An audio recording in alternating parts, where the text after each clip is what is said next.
Imagine a darkness so absolute, so complete, that light itself becomes trapped forever, not slowed down, not dimmed, completely and utterly imprisoned, never to escape again. Now imagine that this darkness exists at the center of nearly every galaxy in the observable universe. Billions upon billions of these cosmic prisons, scattered across the heavens like anchors holding reality together. We call them black holes. But here's what keeps astronomers awake at night. Here's the question that has haunted scientists for decades and continues to defy our best explanations. When we point our most powerful telescopes at the edge of the observable universe, when we look back in time to the very dawn of creation, we find something that shouldn't exist.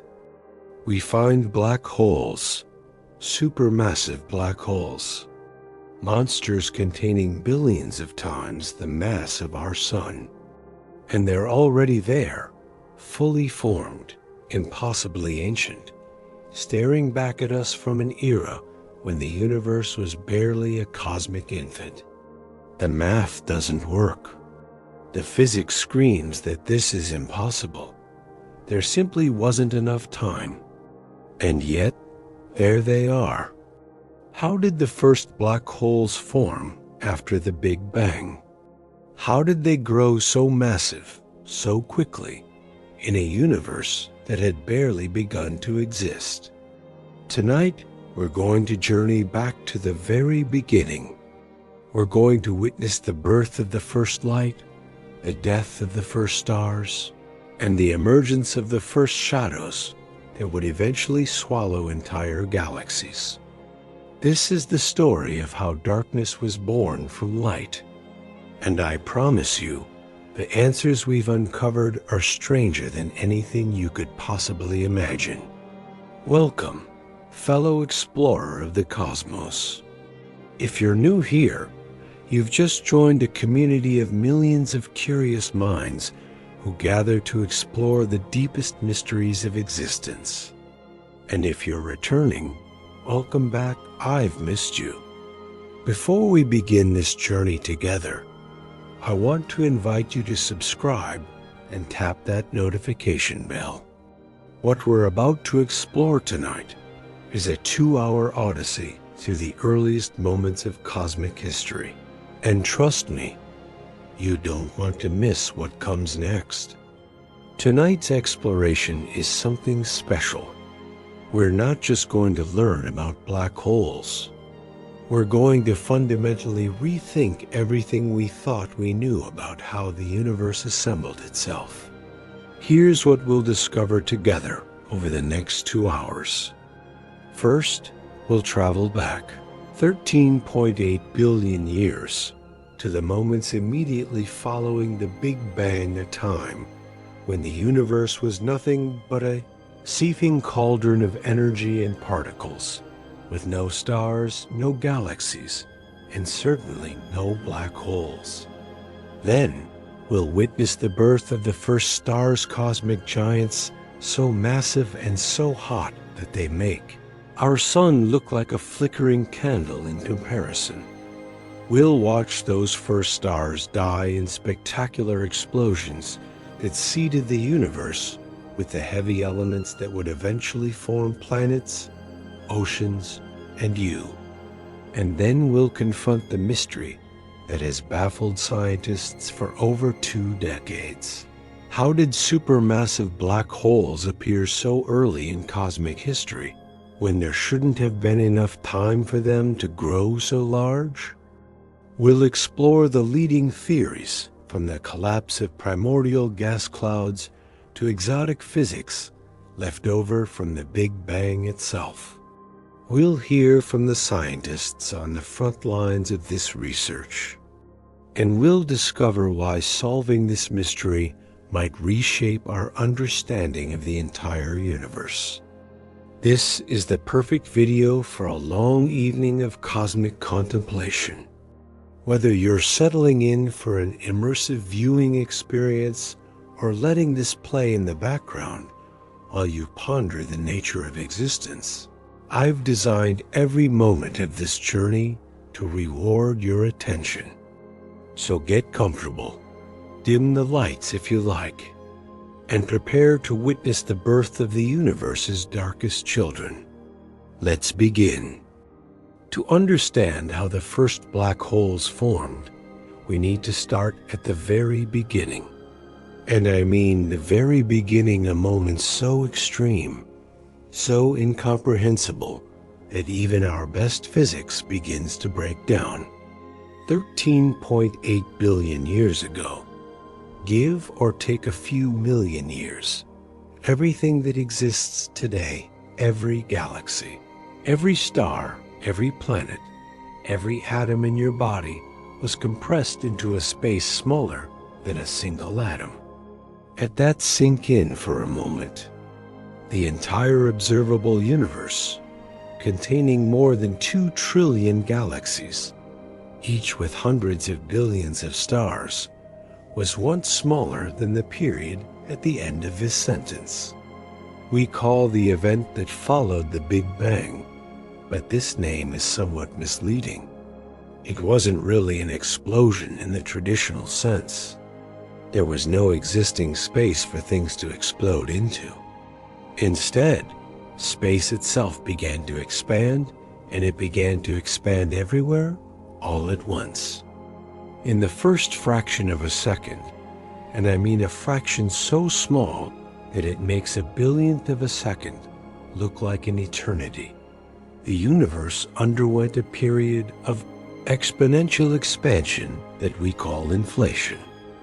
During inflation, the universe doubled in size again and again and again, more than 80 times in less time than it takes a beam of light to cross a single proton.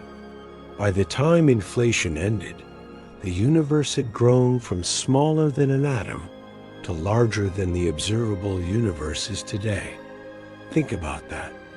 In a time span so brief that human language lacks the words to describe it, the universe went from microscopic to incomprehensibly vast. But what was this expanding universe made of? In those first moments, it wasn't made of anything we would recognize. There were no atoms, no particles as we know them.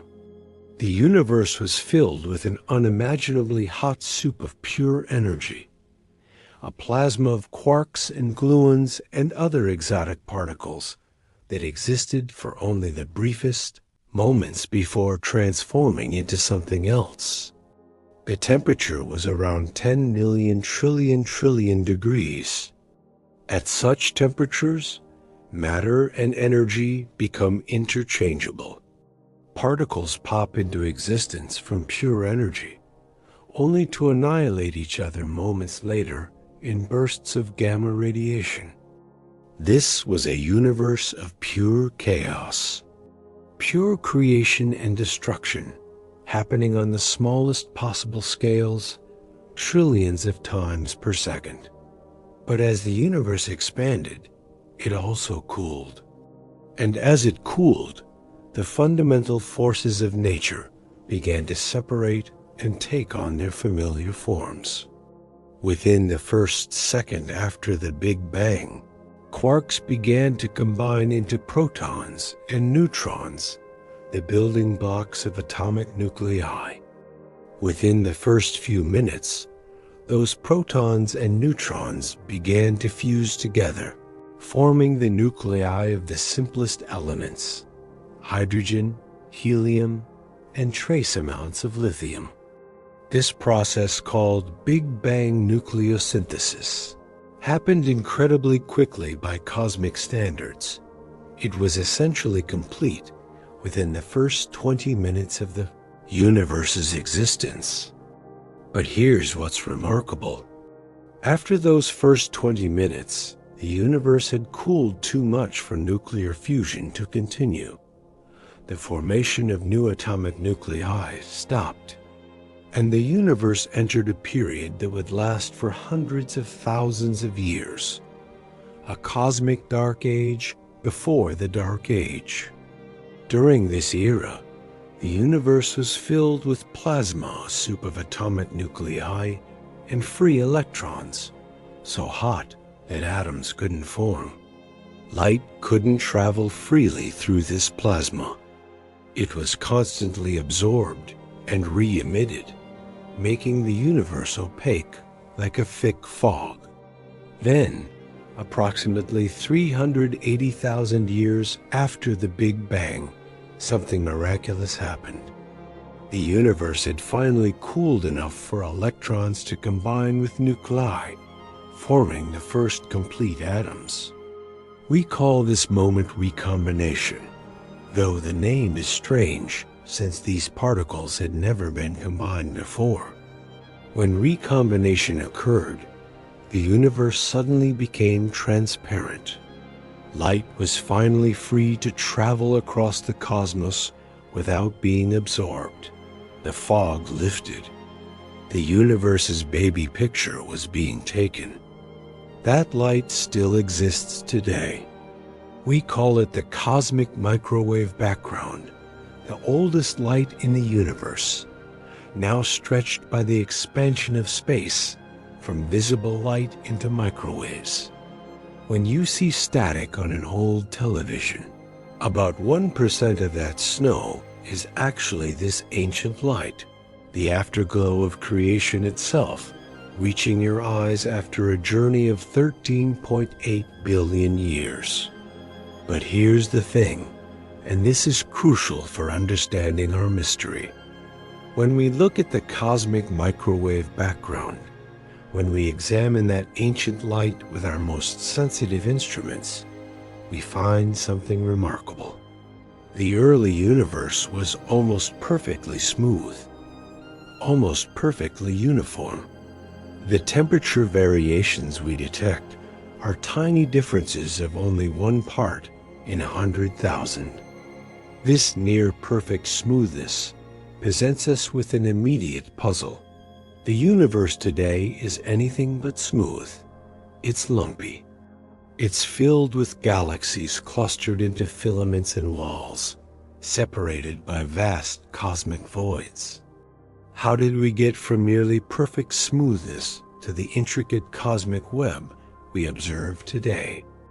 The answer lies in those tiny temperature variations, those almost imperceptible differences in density that existed in the early universe. In regions that were ever so slightly denser than average, gravity had a bit more to work with. Over time, those regions pulled in more matter, becoming denser still. The rich got richer as gravity amplified those initial fluctuations.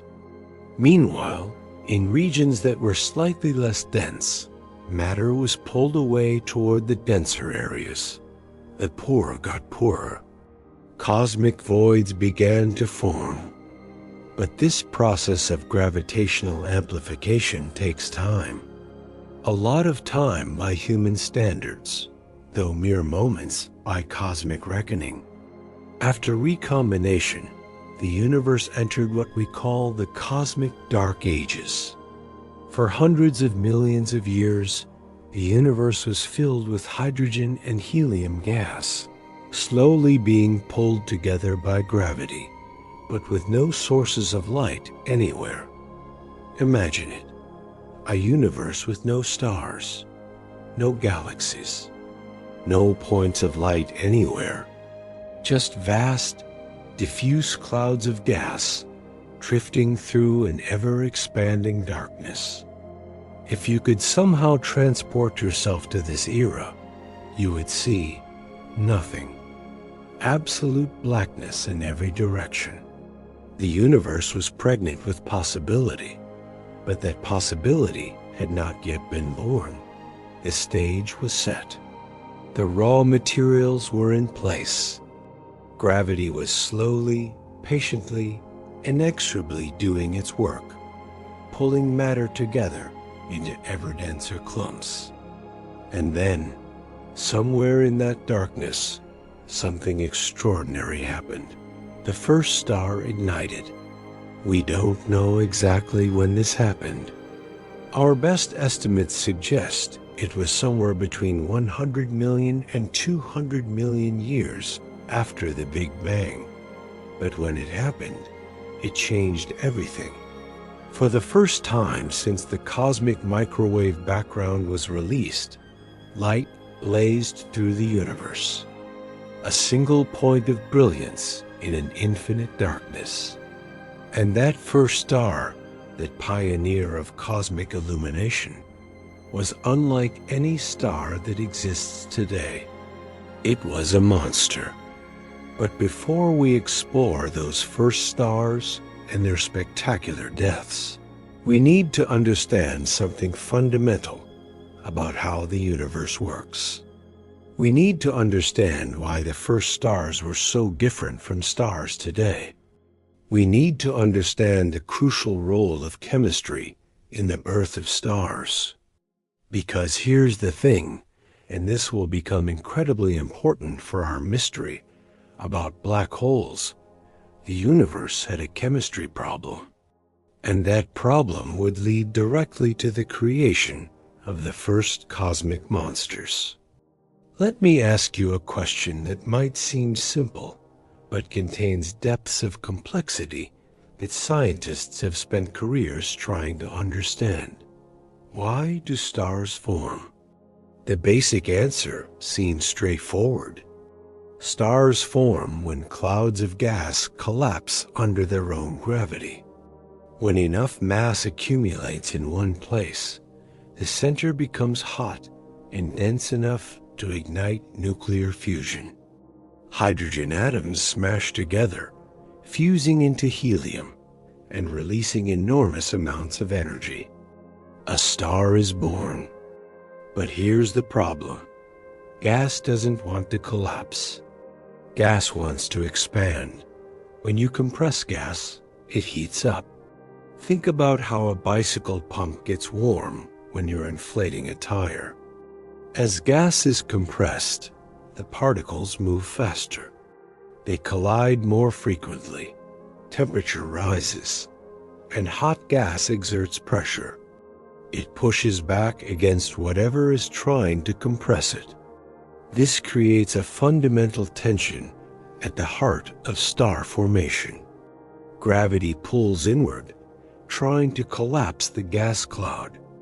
Thermal pressure pushes outward, trying to disperse it. For a star to form, gravity must win this battle. The gas must be able to shed its heat to radiate energy away into space faster than compression can heat it up. If the gas can cool efficiently, it loses pressure support and collapses further. If it can't cool, it remains as a diffuse, stable cloud, never igniting into stellar fire. In the modern universe, this cooling happens remarkably efficiently, and the reason has everything to do with chemistry. Today's interstellar gas is not pure hydrogen and helium. It's been enriched by billions of years of stellar evolution. It contains carbon, oxygen, nitrogen, silicon, iron, and dozens of other elements that we call metals, using the astronomer's peculiar definition where anything heavier than helium counts as a metal. These heavy elements are incredibly efficient at radiating energy away. A carbon atom, for example, can absorb energy through collisions with hydrogen atoms, become excited to a higher energy state, and then emit that energy as photons of light. Those photons escape into space, carrying energy with them. The gas cools. This is especially effective at low temperatures. Modern interstellar clouds can cool to temperatures of just 10 or 20 degrees above absolute zero, cold enough that gravity easily wins its battle against thermal pressure. Stars form readily in these cold, dense environments. But now, Let's journey back to the early universe. Back to those first few 100 million years after the Big Bang. Back to a cosmos that contained only hydrogen, helium, and trace amounts of lithium. Do you see the problem? There were no heavy elements, no carbon, no oxygen, no metals of any kind. The universe was chemically pristine, pure, primordial, and utterly lacking in the materials needed for efficient cooling. This changes everything about how the first stars formed. Without metals, the primordial gas could only cool through much less efficient processes. The main cooling mechanism involved molecular hydrogen-2 hydrogen atoms bonded together. Molecular hydrogen can radiate energy, but it does so far less effectively than metals. More importantly, molecular hydrogen only works as a coolant at relatively high temperatures. Below about 200 degrees above absolute zero, molecular hydrogen becomes ineffective at cooling. This sets a floor on how cold the primordial gas could become. And here's where it gets fascinating. Because the gas couldn't cool as efficiently, it needed more mass to collapse. Because it couldn't reach the extremely low temperatures that modern gas clouds achieve, the thermal pressure was higher. To overcome that pressure, gravity needed more material to work with. In modern star-forming regions, stars form from cloud cores containing perhaps 1 or 2 solar masses of material. The resulting stars are relatively small, like our Sun, or even smaller. But in the primordial universe, the collapsing cloud cores were massive, containing hundreds or even thousands of solar masses of material. The first stars, the population 3 stars as astronomers call them, were giants beyond anything that exists today. Our best theoretical models suggest that these primordial behemoths had masses ranging from about 30 to 300 times the mass of our Sun. Some models suggest they could have been even larger, perhaps 500 or even 1,000 solar masses. Think about what that means. Our Sun is already unimaginably huge by human standards. It contains more than 99.8% of all the mass in our solar system. You could fit more than 1 million Earths inside it. Now multiply that by several hundred. The first stars were cosmic titans. Their surfaces were hotter than any stars we observe today, perhaps reaching temperatures of 100,000 degrees or more, compared to our Sun's 5,500 degree surface. They blazed with the brilliance of millions of modern suns. And they were blue, not the yellow of our Sun, or even the blue-white of hot modern stars. They were an intense, almost violet blue, radiating most of their energy as ultraviolet light. This ultraviolet radiation would prove crucial for the evolution of the universe. It ionized the surrounding hydrogen gas, stripping electrons away from atoms and creating expanding bubbles of hot plasma around each star. We call this process reionization, and it represents the end of the cosmic dark ages. But here's the thing about massive stars, and this is absolutely central to our mystery about black holes. Massive stars live fast and die young. Our Sun, a modest yellow dwarf, has been burning steadily for 4.6 billion years and will continue for another 5 billion before exhausting its hydrogen fuel. Small red dwarf stars can burn for trillions of years, far longer than the current age of the universe. But massive stars? They burn through their fuel at prodigious rates. A star with 50 times the mass of our Sun might live for only a few million years. The most massive stars, the true giants, might survive for only 1 million years or so. That's a cosmic eye blink. In the time it takes light to cross the diameter of a large galaxy, these stars are born, live their entire lives, and die. And when massive stars die, they die spectacularly. As a massive star exhausts the hydrogen fuel in its core, it begins fusing helium into carbon. When the helium runs out, it fuses carbon into heavier elements, then neon, then oxygen, then silicon. Each successive fusion stage produces less energy and lasts a shorter time. Hydrogen burning might last millions of years. Silicon burning, the final stage, lasts only a few days. When silicon burning ends, the star's core has been transformed into iron, and iron is the end of the line. Fusing iron doesn't produce energy, it consumes it. The star has run out of tricks. What happens next takes only seconds. The core, which has been held up by the pressure of nuclear fusion for millions of years, suddenly finds itself without support. It collapses. In less than a second, a core containing about 1.5 times the mass of our Sun falls inward at a significant fraction of the speed of light. The collapse is so violent, so extreme, that the core is compressed beyond the point where even the repulsion between atomic nuclei can stop it. Protons and electrons are crushed together into neutrons. The core becomes an incredibly dense ball of nuclear matter.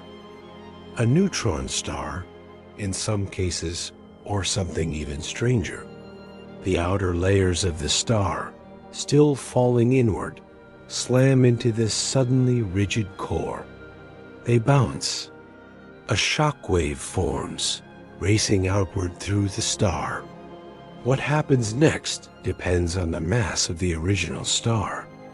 For stars up to about 20 or 30 times the mass of our Sun, the shock wave successfully ejects the outer layers into space.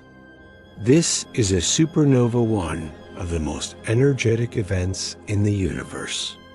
For a few weeks, a single star can outshine an entire galaxy containing billions of stars. The neutron star remains behind, a city-sized ball of matter so dense that a teaspoon would weigh billions of tons. But for more massive stars containing more than about 25 times the mass of our Sun, something different happens. Something darker. The collapsing core is too massive to stabilize as a neutron star. Even the pressure of neutrons packed against each other cannot resist the crushing force of gravity. The core continues to collapse, smaller and smaller, denser and denser. At some point, a point that our physics cannot fully describe, the core crosses a threshold. It becomes so dense that its gravity becomes inescapable. Light itself cannot climb out of the gravitational well.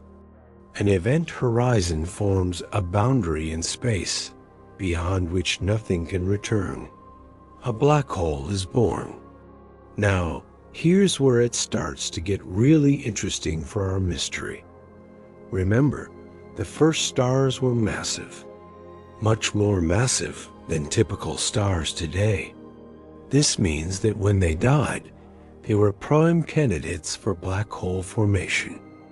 Our theoretical models suggest that a significant fraction of population 3 stars, perhaps most of them, if they were as massive as we think, ended their lives not as supernova that dispersed their material into space, but as black holes that locked much of that material away forever. These primordial black holes, born from the deaths of the first stars, would have had masses of perhaps a few tens to a few hundred solar masses. Not small by any means. The black holes formed from these first stellar deaths would have been among the largest stellar mass black holes ever created. But here's the puzzle.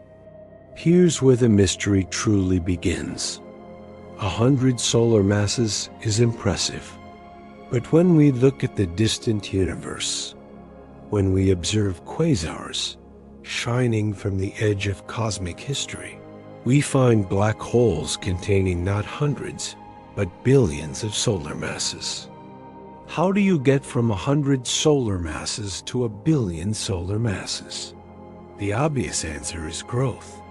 Black holes grow by accreting material, by pulling in gas, dust, and stars that venture too close. Over time, a small black hole could theoretically grow into a supermassive monster. But there's a problem.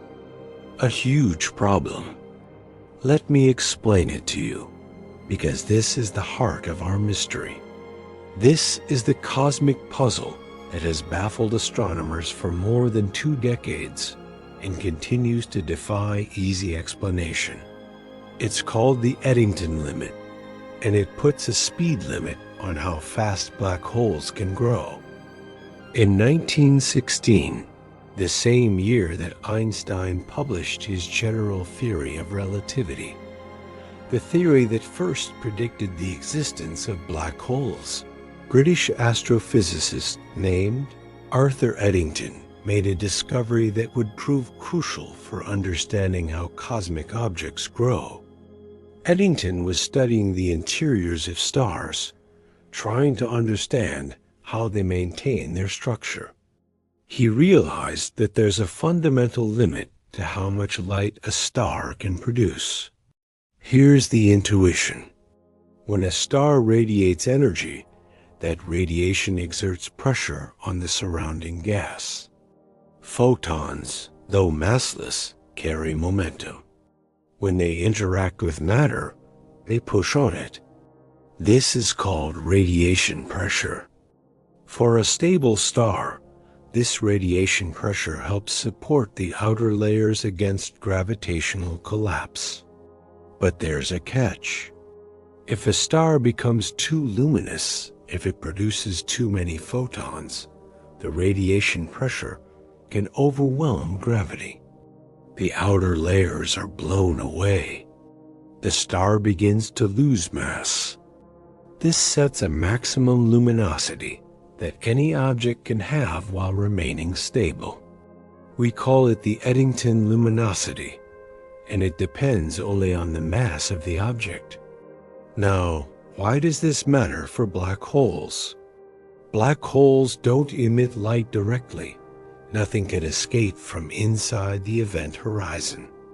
But the material falling into a black hole forms a swirling disk around it, a structure we call an accretion disk. As gas spirals inward, friction heats it to extreme temperatures.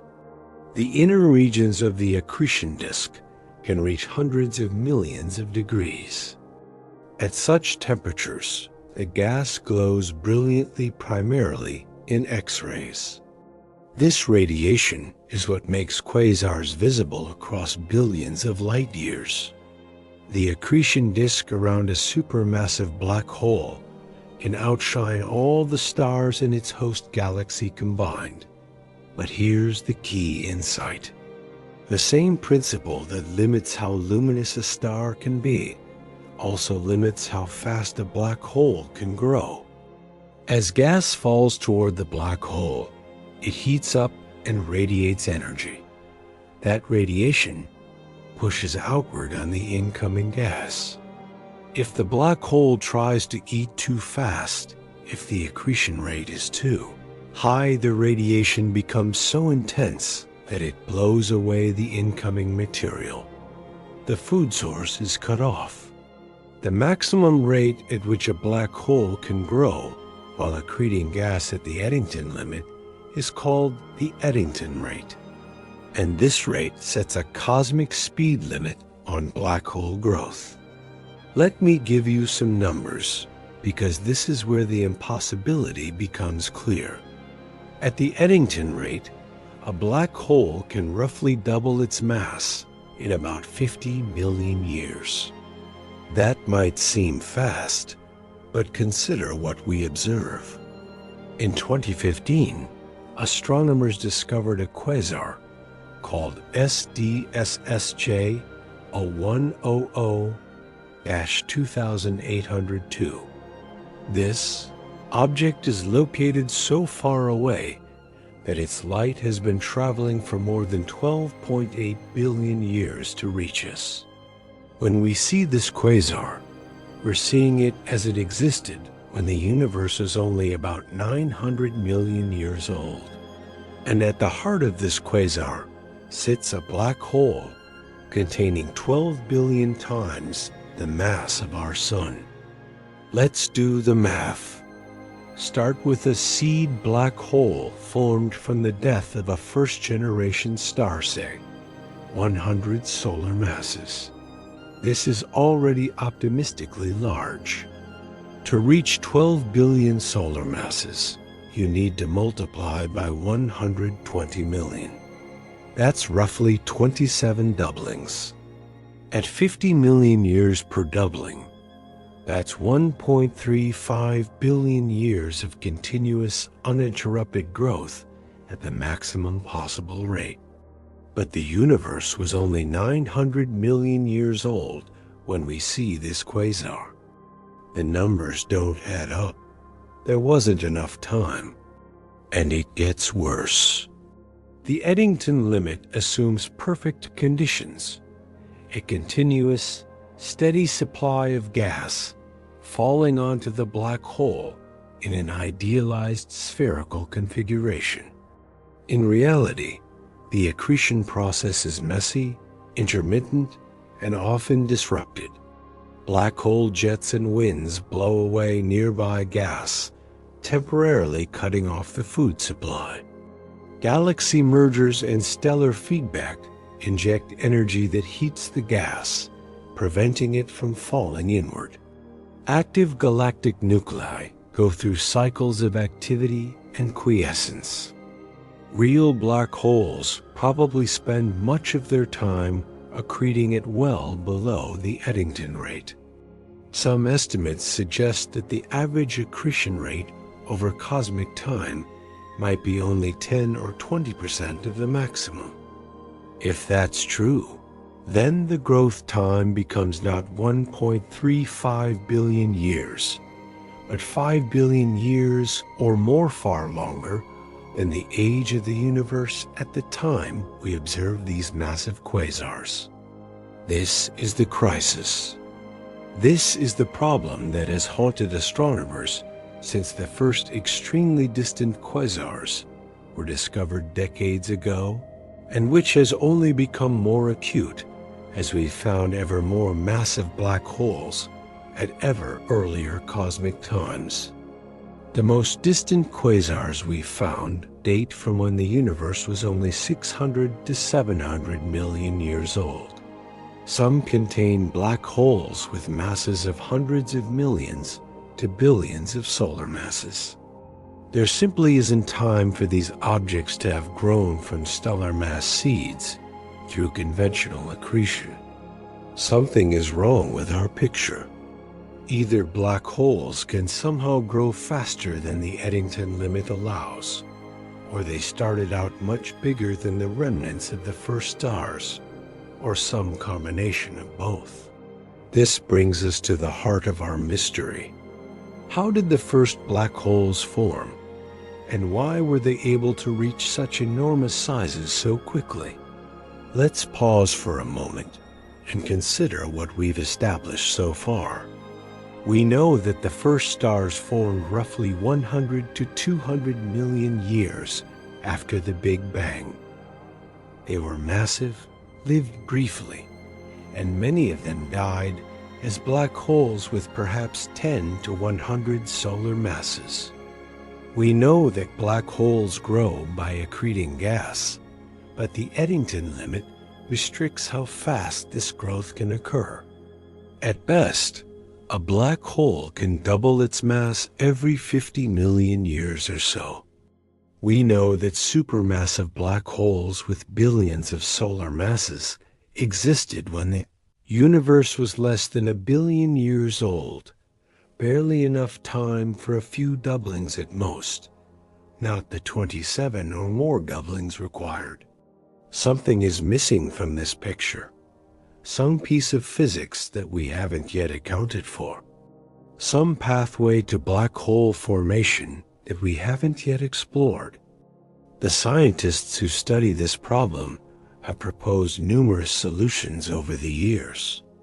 Some are more conservative, working within the boundaries of known physics, but invoking unusual conditions. Others are more radical, requiring new physical processes or exotic phenomena. In the chapters that follow, we're going to explore the leading candidates. We'll examine the evidence for and against each one, and we'll discover that the answer to our mystery might reshape our understanding of the early universe.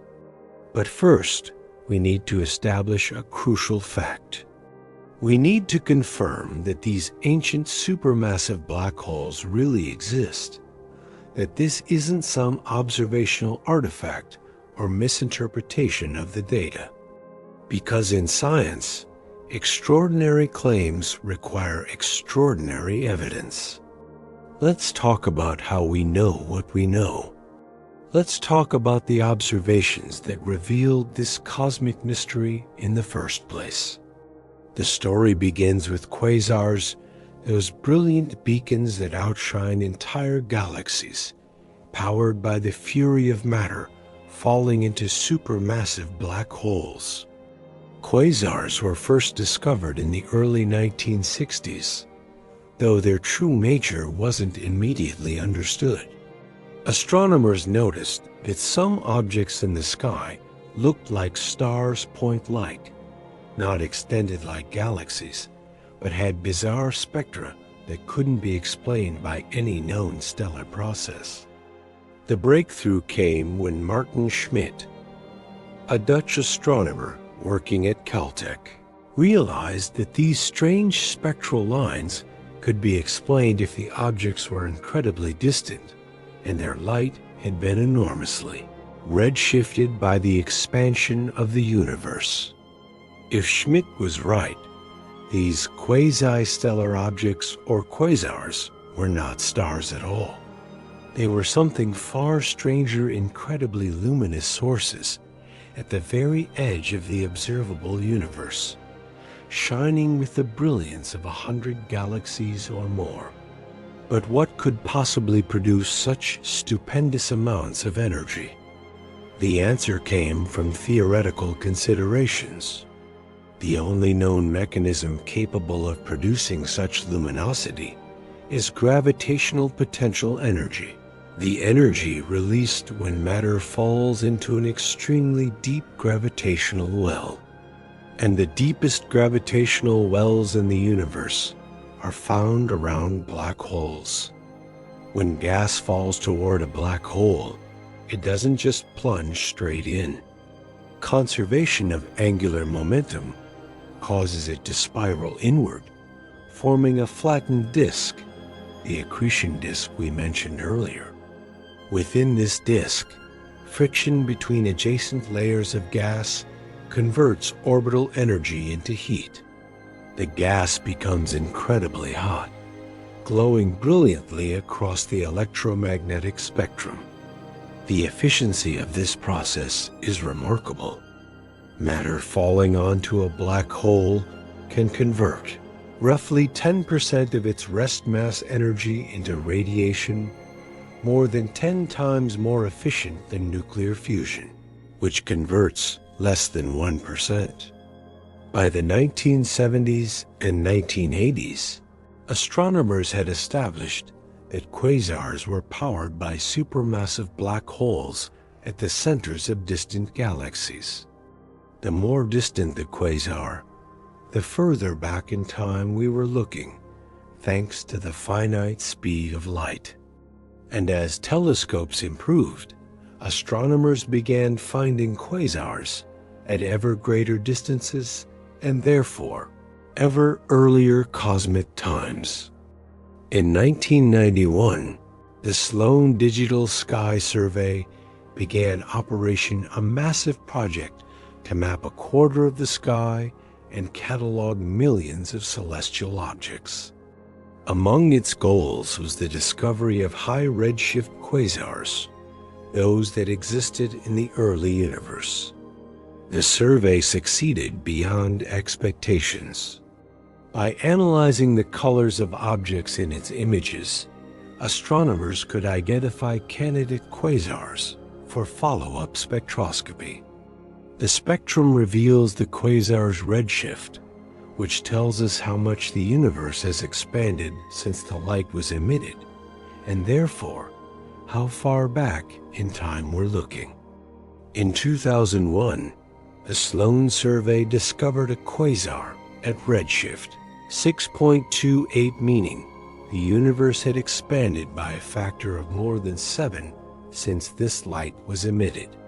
This quasar existed when the universe was only about 870 million years old.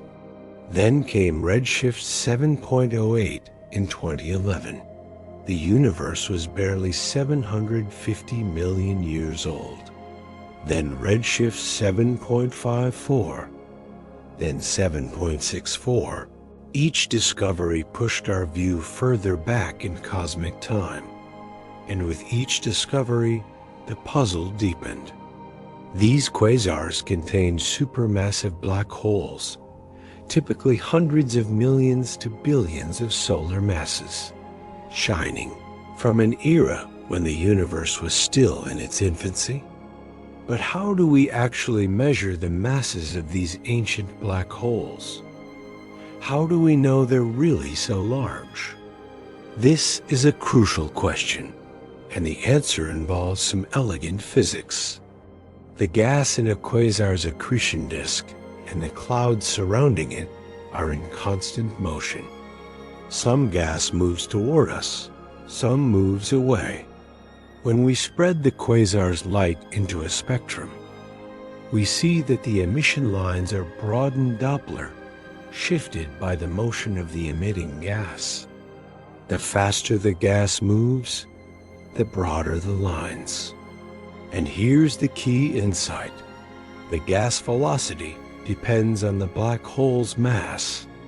More massive black holes have stronger gravity, which accelerates nearby gas to higher speeds. By measuring the width of these spectral lines and combining that with estimates of the size of the emitting region, determined from other observations, astronomers can calculate the black hole's mass. This technique is called reverberation mapping, or in its simpler form, single epoch spectroscopy. There are uncertainties in these measurements. To be sure, the geometry of the emitting region isn't always well determined. There can be systematic effects that bias the mass estimates. But the overall picture is robust. These distant quasars are powered by black holes containing hundreds of millions to billions of solar masses. In 2018, an international team announced the discovery of what was then the most distant known quasar, EULA's J1342 plus 0928, at redshift 7.54. Its black hole mass was estimated at 800 million solar masses. The universe was only 690 million years old when this light was emitted. Then, in 2020, came an even more extreme discovery. Quasar J0313-1806 sits at redshift 7.64, The universe was just 670 million years old. Its black hole mass? 1.6 billion solar masses. Let that sink in. Only 670 million years after the Big Bang, there was already a black hole with 1.6 billion times the mass of the Sun, even growing at the absolute maximum rate allowed by physics. Starting from a 100 solar mass seed, there simply isn't enough time. But here's where it gets even more interesting. In 2023 and 2024, the James Webb Space Telescope, the most powerful space telescope ever built, began to transform our understanding of the early universe.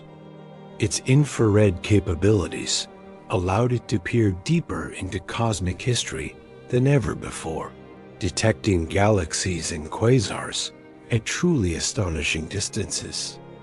Webb detected signatures of supermassive black holes at redshifts approaching 10 and beyond, when the universe was only 400 to 500 million years old. While some of these detections await confirmation, the initial results suggest that massive black holes may have been even more common in the early universe than we previously thought. And Webb revealed something else remarkable. Many of these early black holes seem to be overmassive relative to their host galaxies. In the nearby universe, there's a well-established relationship between black hole mass and galaxy mass typically. The black hole contains about 0.1 to 0.2% of the total stellar mass. But in the early universe, some black holes appear to make up several percent or more of their galaxy's mass. This is strange. It suggests that either black holes formed before their host galaxies fully assembled, or they grew through some mechanism that was more efficient in the early universe. So where does this leave us? Let me summarize the observational evidence that any theory of early black hole formation must explain. First, supermassive black holes with masses of hundreds of millions to billions of solar masses existed when the universe was less than a billion years old.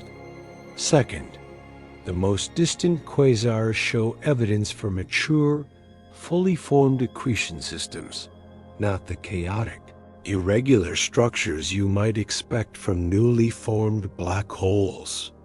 Third, early black holes may be overmassive relative to their host galaxies, suggesting unusual formation or growth conditions. Fourth, these early quasars are relatively common. We found dozens of them, implying that there must be many more below our detection threshold.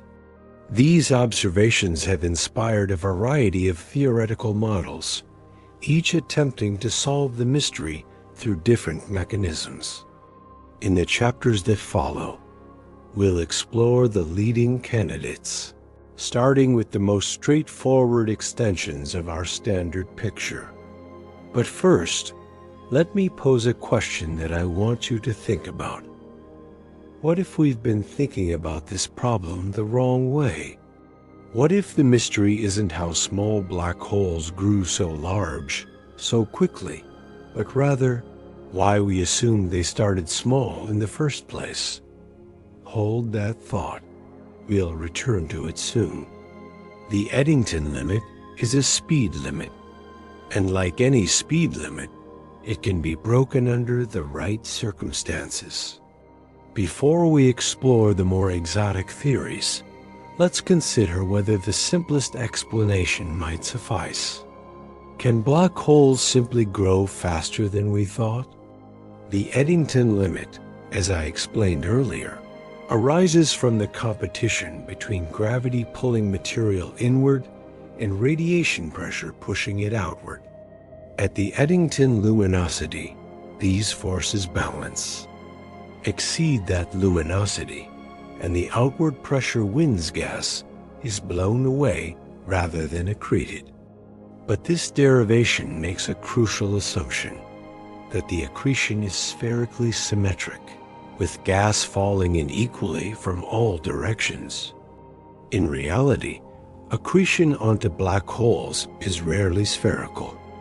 Gas typically arrives with angular momentum, forming a disk rather than falling straight in. The geometry matters. In a disk, radiation escapes primarily perpendicular to the disk, plane straight up and down. Meanwhile, gas continues to flow inward within the disk, along the equatorial plane.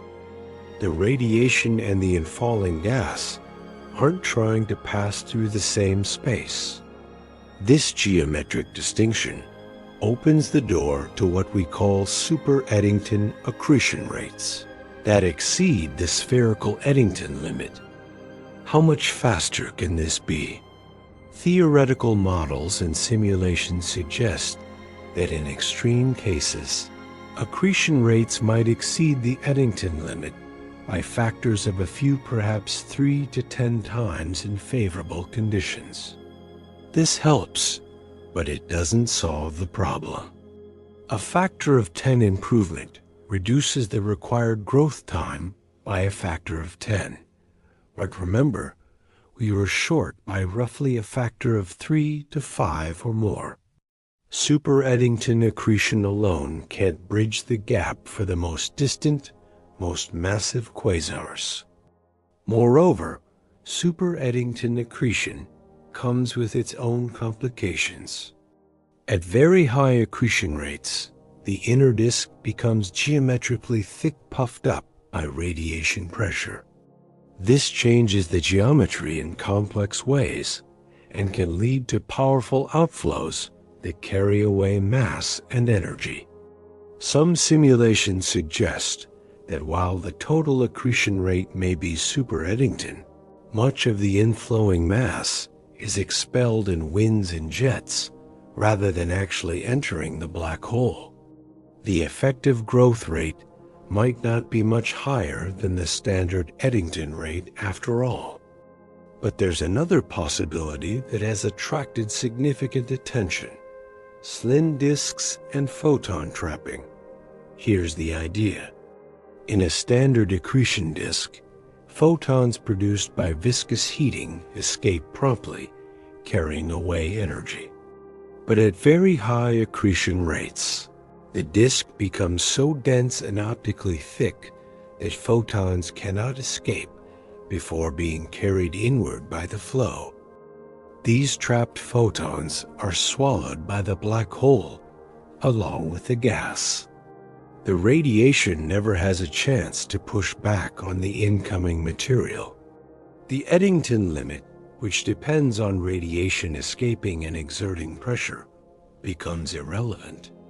This is called photon trapping, or advection-dominated accretion. The energy that would normally be radiated is instead advected inward and disappears into the black hole. Under these conditions, there is essentially no limit to how fast a black hole can grow, except for the supply of gas and the ability to channel it onto the black hole. Sounds like a solution, right? Unfortunately, there are catches. Photon-trapped accretion requires extremely high mass supply rates, far higher than what we typically observe in the universe. Getting enough gas to flow onto a black hole fast enough to trigger this regime is its own challenge. Moreover, the conditions for photon trapping are delicate. If the accretion rate drops even slightly, photons can escape, radiation pressure kicks in, and the flow is disrupted. Maintaining sustained super-Eddington accretion over hundreds of millions of years seems difficult. And there's a deeper problem. Super-Eddington accretion, even if it works, still requires a seed black hole to begin with. It doesn't explain where the initial black hole came from, It only addresses the subsequent growth.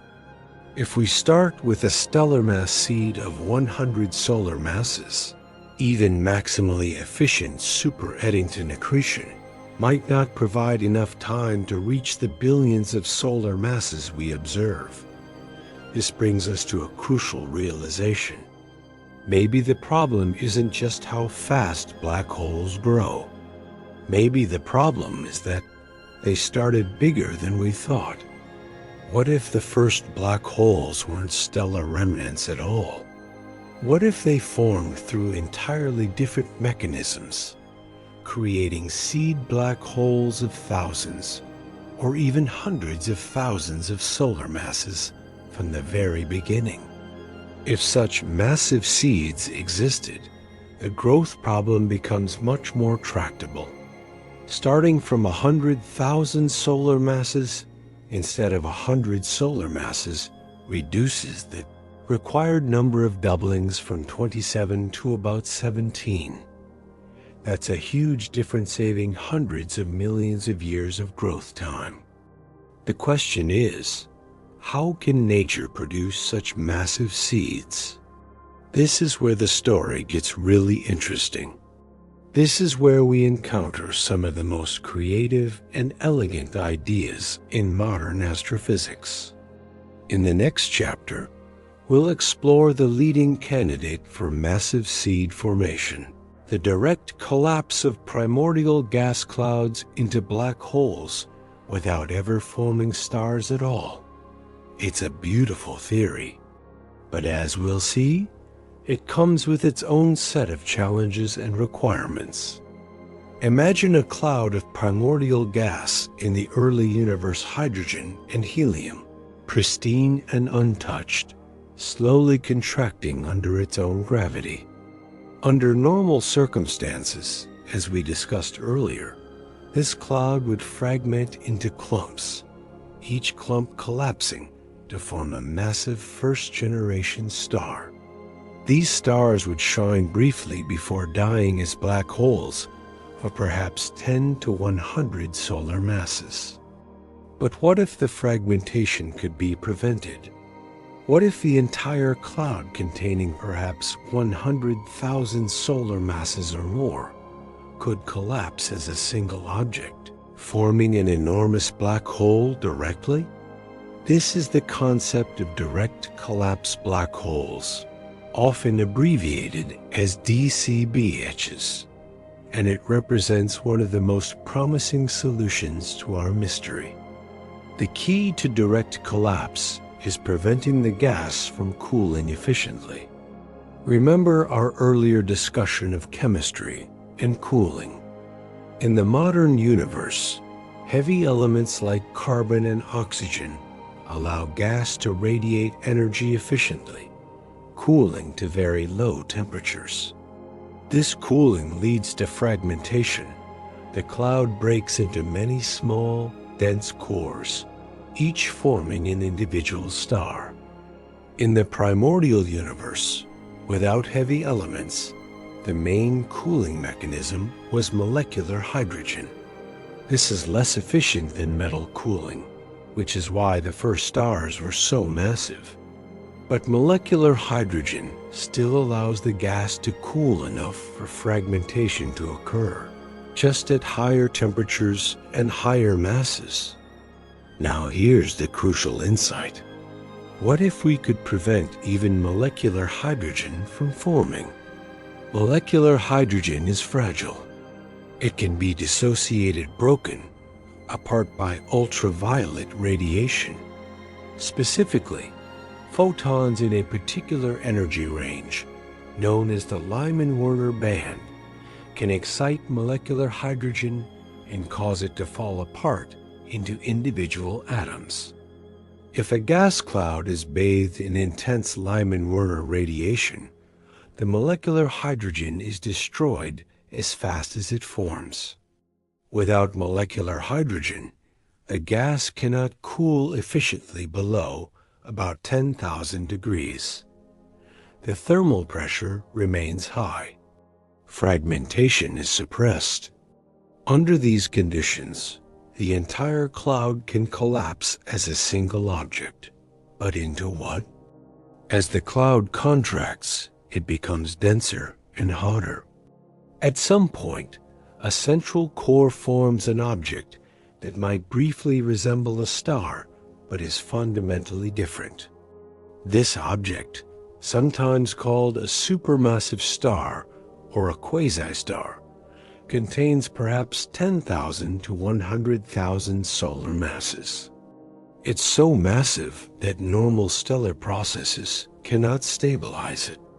Nuclear fusion in its core cannot generate enough pressure to halt the collapse. Instead, the core of this supermassive star collapses directly into a black hole, perhaps 1,000 to 10,000 solar masses initially. But the black hole is still embedded within the envelope of the quasi-star. Gas continues to rain down onto it at prodigious rates. The accretion can be so rapid and the surrounding envelope so dense that photon trapping occurs. The radiation cannot escape. The Eddington limit doesn't apply. The black hole grows at many times the conventional rate. Within perhaps 1 million years, a cosmic eye blink, the black hole can consume most of the mass of the original cloud. A direct collapse black hole of 100,000 solar masses or more is born. This is the theory. It's elegant, it's physically motivated, and it could potentially solve the puzzle of supermassive black holes in the early universe. But there's a catch. There's always a catch. The Lyman-Werner radiation that prevents molecular hydrogen from forming has to come from somewhere. Stars produce such radiation, but if there are enough nearby stars to produce the required radiation intensity, there are probably also enough heavy elements to contaminate the gas and enable metal cooling, which leads to fragmentation anyway. The theory requires a rather specific set of conditions. A massive, pristine gas cloud exposed to strong Lyman-Werner radiation, but not contaminated by metals from those same radiation sources. This is called the Goldilocks problem for direct collapse. The radiation has to be just right strong enough to suppress molecular hydrogen, but not accompanied by metal enrichment. How could this work in practice? One possibility involves the timing and geometry of early star formation. Imagine two nearby protogalaxies in the early universe. In one, star formation ignites first, producing intense ultraviolet radiation. The radiation bathes the second protogalaxy, which hasn't yet formed stars, and therefore contains pristine, unenriched gas.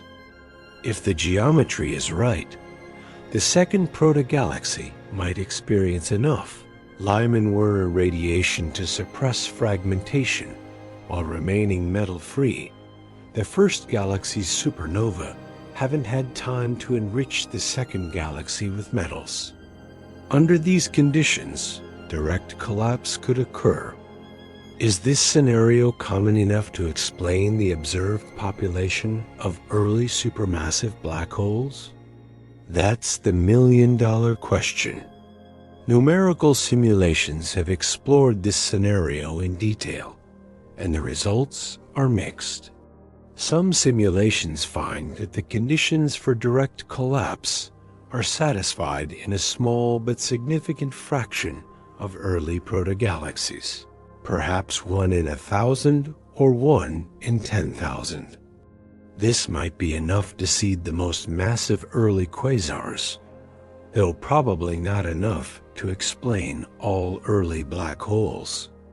Other simulations find that the required conditions are much rarer, so rare that direct collapse can't be the whole story. The truth probably lies somewhere in between. Direct collapse likely does occur in special environments where the conditions are just right. But it may represent only one pathway among several for creating massive early black holes. There's another variation of the direct collapse scenario that deserves mention: the role of hydrogen atomic cooling. Even without molecular hydrogen, atomic hydrogen can cool gas to about 8,000 to 10,000 degrees through emission of Lyman alpha photons. This is called atomic cooling, and it becomes efficient in halos above a certain mass threshold, about 10 million to 100 million solar masses. These atomic cooling halos are promising sites for direct collapse precisely because they don't require molecular hydrogen cooling. If Lyman-Werner radiation suppresses molecular hydrogen, the gas remains at about 10,000 degrees too warm for fragmentation while still being able to cool enough to collapse at all. The result is sometimes called a supermassive primordial star or a dark star, though this term has other meanings as well. These objects, if they exist, represent an intermediate stage between gas cloud and black hole. Can we observe direct collapse in action? Can we find these supermassive primordial stars or the black holes they create? This is an active area of research. The James Webb Space Telescope has the sensitivity to potentially detect the signatures of direct collapse, the unusual spectral features of supermassive stars, or the distinctive radiation from young direct collapse black holes. Some candidate objects have been identified, though definitive confirmation remains elusive. The search continues. But even if direct collapse is real and produces massive seed black holes, it's probably not the only mechanism at play. The early universe was a diverse place, and there may have been multiple pathways to forming the seeds of supermassive black holes. In the next chapter, we'll explore another possibility: the runaway growth of black holes through mergers and dense stellar systems. Let's consider another pathway to massive seed black holes, one that doesn't require exotic physics or unusual conditions, just extreme density and a bit of cosmic luck. In the cores of the first star-forming regions, conditions were very different from what we see in galaxies today. Without heavy elements to fragment the gas efficiently, the first star clusters were likely quite compact, many massive stars packed into a relatively small volume. When you pack many massive objects into a small space, gravity becomes dominant. Objects interact, exchange energy, and occasionally collide. In extreme cases, this can lead to a runaway process that builds very massive objects in a relatively short time. Here's how it might work. Imagine a dense cluster of first-generation stars, perhaps thousands of stars, each with 50 to 100 solar masses, contained within a region just a few light years across. Such a cluster would be far denser than any star cluster in the present-day universe. In this environment, close gravitational encounters are common. When two stars pass near each other, their orbits are modified. Energy is exchanged. Over time, the more massive stars tend to sink toward the center of the cluster, a process called mass segregation. As the massive stars concentrate in the core, the density increases further. Encounters become more frequent. Eventually, direct collisions between stars become significant. When two massive stars collide, they merge into an even more massive object. This new object, being heavier than average, sinks toward the center even more quickly. It collides again and again. This is runaway stellar merging, a process where the most massive object in the cluster grows rapidly by repeatedly colliding with its neighbors. The timescale for this process can be surprisingly short. Theoretical calculations suggest that in sufficiently dense clusters, a runaway merger product could grow to thousands of solar masses within just a few million years, comparable to the lifetime of the most massive stars. What happens to this supermassive object? If it grows large enough, it may collapse directly into a black hole, skipping the normal stages of stellar evolution. Alternatively, it might undergo a peculiar form of death too massive for a normal supernova, but not quite massive enough for direct collapse producing what's called a pair instability supernova or a pulsational pair instability supernova. But let's focus on the case where a black hole forms. This black hole could have an initial mass of hundreds to thousands of solar masses, far larger than the typical stellar remnants. Once the black hole exists, the runaway process can continue, but now with black hole mergers rather than stellar mergers. Black holes, being compact and dense, are efficient at capturing other black holes through gravitational interactions. In a dense environment, black hole binaries form, harden through interactions with other objects, and eventually merge through gravitational wave emission. Each merger produces a larger black hole, which then becomes even more effective at capturing and merging with additional black holes. The runaway accelerates. This process could potentially build black holes of 10,000 solar masses or more within the first few 100 million years of cosmic history, providing seeds massive enough to grow into the supermassive black holes we observe in distant quasars. But there are challenges with this scenario as well. First, we need extremely dense stellar environments to trigger runaway merging. While the first star clusters were likely denser than their modern counterparts, whether they reached the required densities is uncertain. Second, the process is somewhat stochastic. It depends on chance encounters and collisions. Not every dense cluster will experience runaway merging. The process might be too rare to explain the observed population of early supermassive black holes. Third, there's competition from other processes. As stars die as supernova, they inject energy into the cluster, potentially puffing it up and reducing the density. This could halt the runaway before very massive objects form. Despite these challenges, the runaway merger scenario remains a viable possibility, particularly in combination with other mechanisms. Perhaps direct collapse creates some massive seeds, while runaway mergers create others. Perhaps the two processes operate in different environments.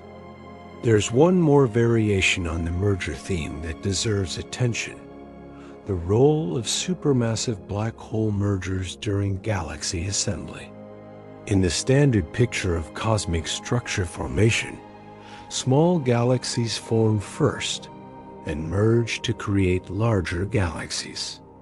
As galaxies merge, their central black holes are brought together. Eventually, these black holes sink to the center of the merged galaxy and coalesce, forming an even larger black hole. This process is called hierarchical black hole growth, and it's definitely real, We've detected gravitational waves from merging black holes using the LIGO and Virgo observatories, though these have been smaller stellar mass black holes. For supermassive black holes, the merging process is more complex. When two galaxies merge, their central black holes don't immediately fall together.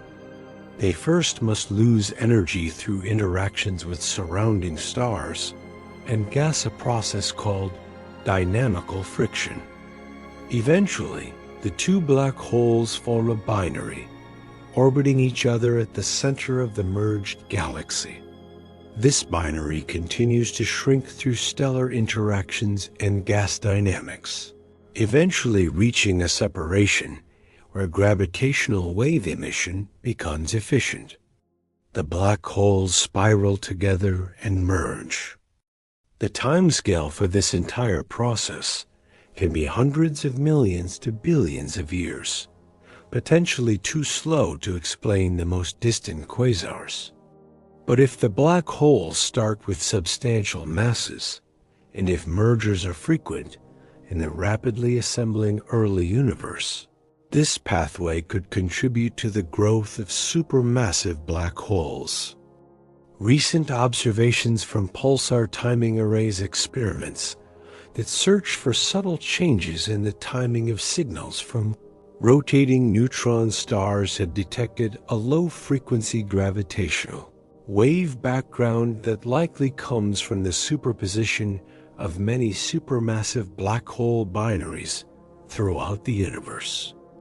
This confirms that supermassive black hole mergers do occur, though the details are still being worked out.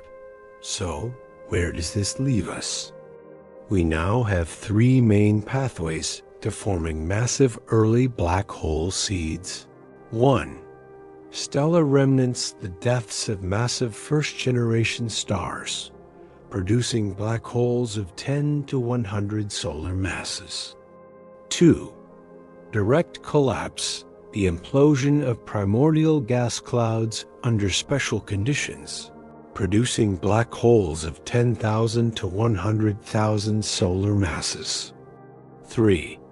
Runaway mergers, the collisional buildup of massive objects in dense stellar environments, producing black holes of 1,000 to 10,000 solar masses. Each mechanism likely operates to some degree, creating a diverse population of seed black holes with a range of initial masses. The subsequent growth through accretion and mergers then builds these seeds into the supermassive monsters we observe. But we're not done yet. There's one more possibility we haven't explored. A possibility that takes us back to the very earliest moments of the universe, before stars ever formed. In the next chapter, we'll venture into the exotic realm of primordial black holes' cosmic remnants from the first second after the Big Bang. Everything we've discussed so far involves black holes forming from the collapse of matter, whether stars, gas clouds, or the products of stellar mergers. All these processes occur after the Big Bang, as the universe cools and structure begins to form. But what if black holes could form during the Big Bang itself? This is the concept of primordial black holes, hypothetical black holes, that could have formed in the first fraction of a second of cosmic history, long before the first atoms, let alone the first stars.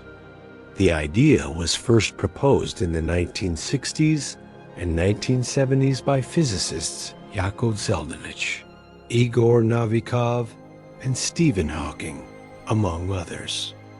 They realized that the extreme conditions of the early universe could, under certain circumstances, produce black holes directly from pure energy and density. Here's the basic concept. In the very early universe, the density of matter and energy was unimaginably high. At the moment of the Big Bang, the entire observable universe was compressed into a space smaller than an atom. As the universe expanded and cooled, this density dropped, but the earliest moments saw densities that dwarf anything we can create in laboratories today. Under such extreme conditions, even relatively small density fluctuations could lead to gravitational collapse. If a region was slightly denser than its surroundings by even a few percent, its self-gravity could overcome the outward expansion and cause it to collapse into a black hole. The mass of the resulting black hole would depend on the size of the region and the cosmic time at which collapse occurred. Black holes forming earlier, when the universe was denser, would be smaller. Paradoxically, because the relevant scale, the cosmic horizon, was smaller. Those forming later would be larger. In principle, primordial black holes could span an enormous range of masses, from far smaller than an atom to far larger than the Sun. Now, if primordial black holes exist, they could potentially solve our mystery about supermassive black holes. If some primordial black holes formed with masses of thousands or even millions of solar masses, they would provide ready-made seeds for subsequent growth. Unlike the other mechanisms we've discussed, primordial black holes don't require any astrophysical processes, no star formation, no gas dynamics, no mergers. They're simply created by the conditions of the early universe itself. This is an attractive feature of the theory, but it comes with significant complications. First, the standard model of cosmology doesn't predict the right kind of density fluctuations to form primordial black holes. The primordial fluctuations that seeded cosmic structure, the same fluctuations that grew into galaxies and clusters of galaxies, were too small, only about 1 part in 100,000. To form a black hole, you need overdensities of roughly 30 to 50% or more. The standard fluctuations are thousands of times too weak. This means that primordial black holes, if they exist, require some additional physics beyond the standard cosmological model. Something must have amplified the density fluctuations, at least in certain regions or at certain scales. What could cause such amplification? One possibility is a feature in the inflationary potential, the energy field that drove cosmic inflation. If the inflationary field had certain properties, it could produce an enhanced spectrum of fluctuations at specific scales, leading to primordial black hole formation. Another possibility involves phase transitions in the early universe. As the universe cooled, various physical transitions occurred. Quarks combined into hadrons, electroweak symmetry was broken, and so on. Some of these transitions could have produced bubbles or domain walls that later collapsed into black holes. A third possibility involves cosmic strings hypothetical topological defects that could have formed during symmetry-breaking transitions. Intersecting cosmic strings could produce the kinds of density peaks needed for primordial black hole formation. All of these mechanisms are speculative. We don't have direct evidence for any of them, but they're not ruled out. Either they represent genuine possibilities within the framework of theoretical physics. If primordial black holes exist, what observational signatures might they leave? This depends on their mass. Smaller primordial black holes would have evaporated by now through Hawking radiation, a quantum mechanical process by which black holes slowly lose mass and energy. Black holes smaller than about 10 to the power of 15 grams would have completely evaporated since the Big Bang. This leads to a fascinating constraint. The lack of observed gamma-ray bursts from evaporating primordial black holes tells us that small primordial black holes, if they ever existed, are now gone. Larger primordial black holes would still exist today. If they're common enough, they might contribute to the dark matter that makes up most of the mass in galaxies. Primordial black holes have been seriously considered as dark matter candidates, though various observations have constrained the allowed mass ranges. For our mystery, the relevant question is whether primordial black holes in the range of thousands to millions of solar masses could exist. Such objects could directly seed supermassive black holes, bypassing the need for stellar evolution entirely. The constraints here are less severe than for other mass ranges. Observations of dwarf galaxies, gravitational lensing, and the cosmic microwave background have ruled out some possibilities, but there remain windows where massive primordial black holes could contribute. Some theorists have proposed that the supermassive black holes at the centers of galaxies might themselves be primordial, or at least that their seeds were primordial black holes that grew through subsequent accretion. This is a provocative idea. It would mean that the black holes that power quasars and anchor galaxies are among the oldest objects in the universe, older than stars, older than galaxies, formed in the first fraction of a second of cosmic history. But we should be careful here. The primordial black hole hypothesis for supermassive black hole seeds remains speculative. We don't have direct evidence that primordial black holes of any mass actually formed. The theoretical mechanisms that could produce them require physics beyond the standard cosmological model. That said, the possibility is not ruled out. And it reminds us of an important lesson. The early universe was a strange and extreme environment, and we should remain open to possibilities that might seem exotic from our present-day perspective. Let me take a moment here to reflect on what we've covered so far. We've explored four main pathways to forming the seeds of supermassive black holes: stellar remnants, direct collapse, runaway mergers, and primordial black holes. Each has strengths and weaknesses. Each could potentially contribute to the observed population of early supermassive black holes. The truth is probably complex, a mixture of mechanisms operating in different environments, producing seeds with a range of initial masses. The growth through accretion and mergers then sculpts this initial population into what we observe today. But we're not quite done with our exploration.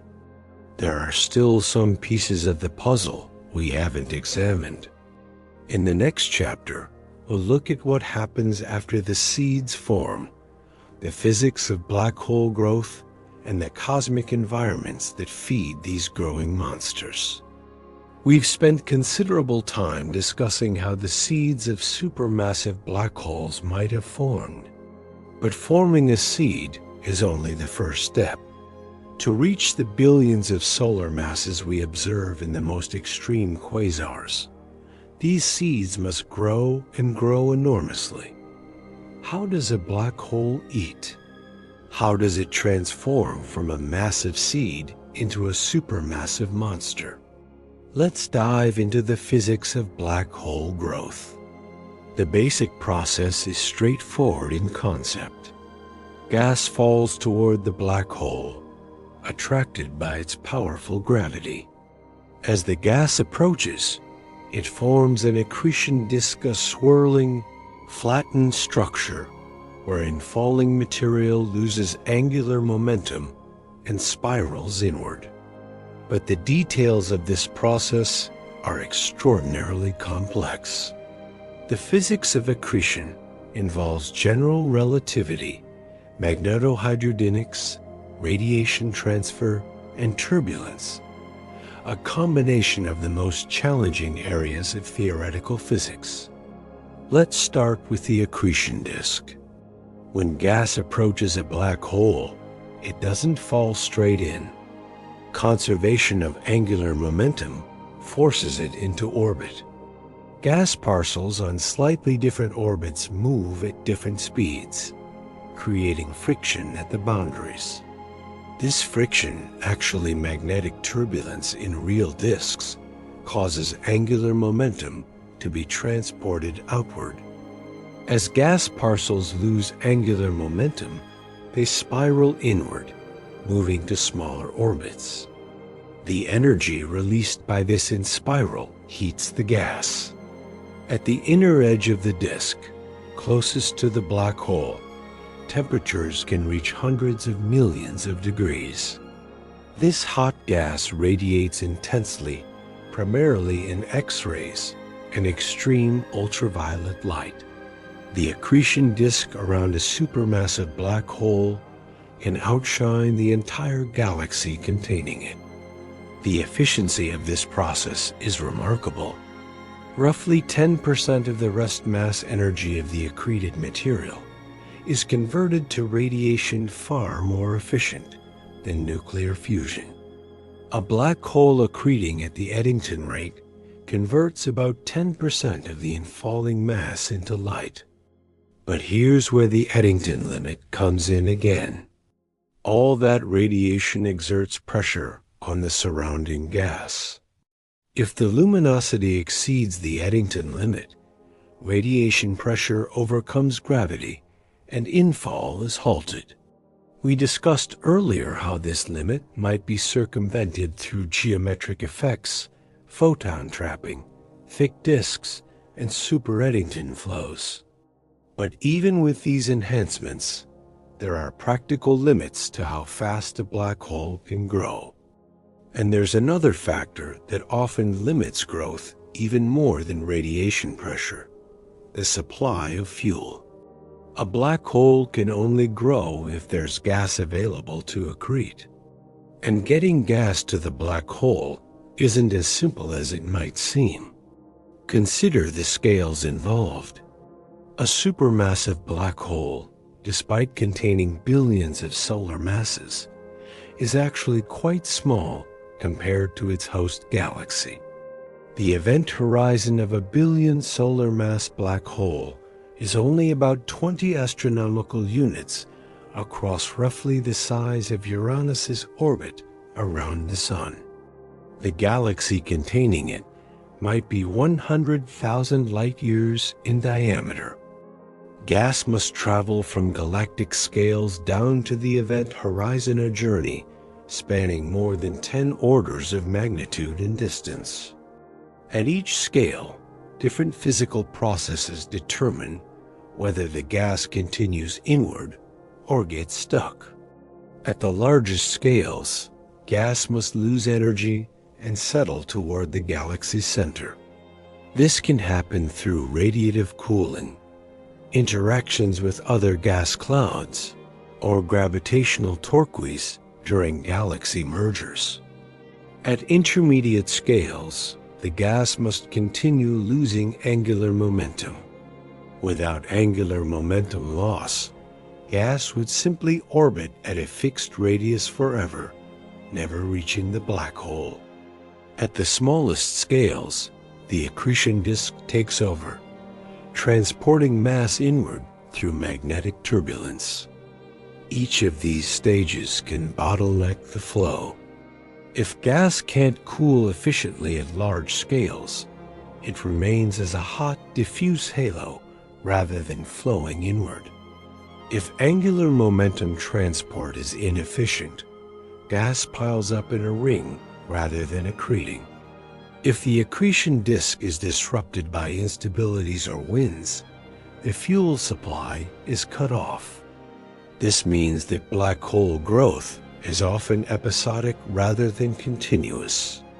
A galaxy merger might drive a burst of gas toward the center, triggering a period of rapid accretion.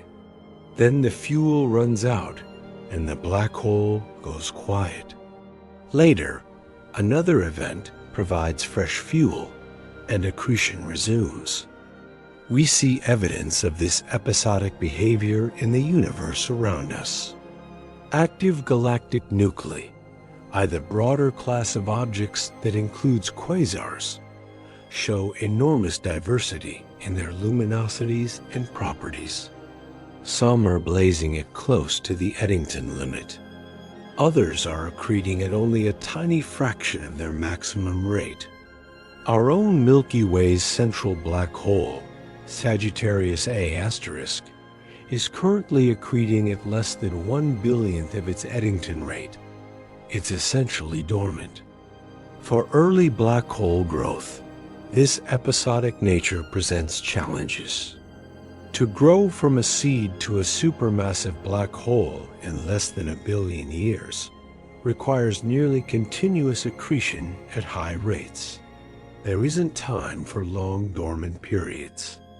What conditions in the early universe might have enabled such sustained growth?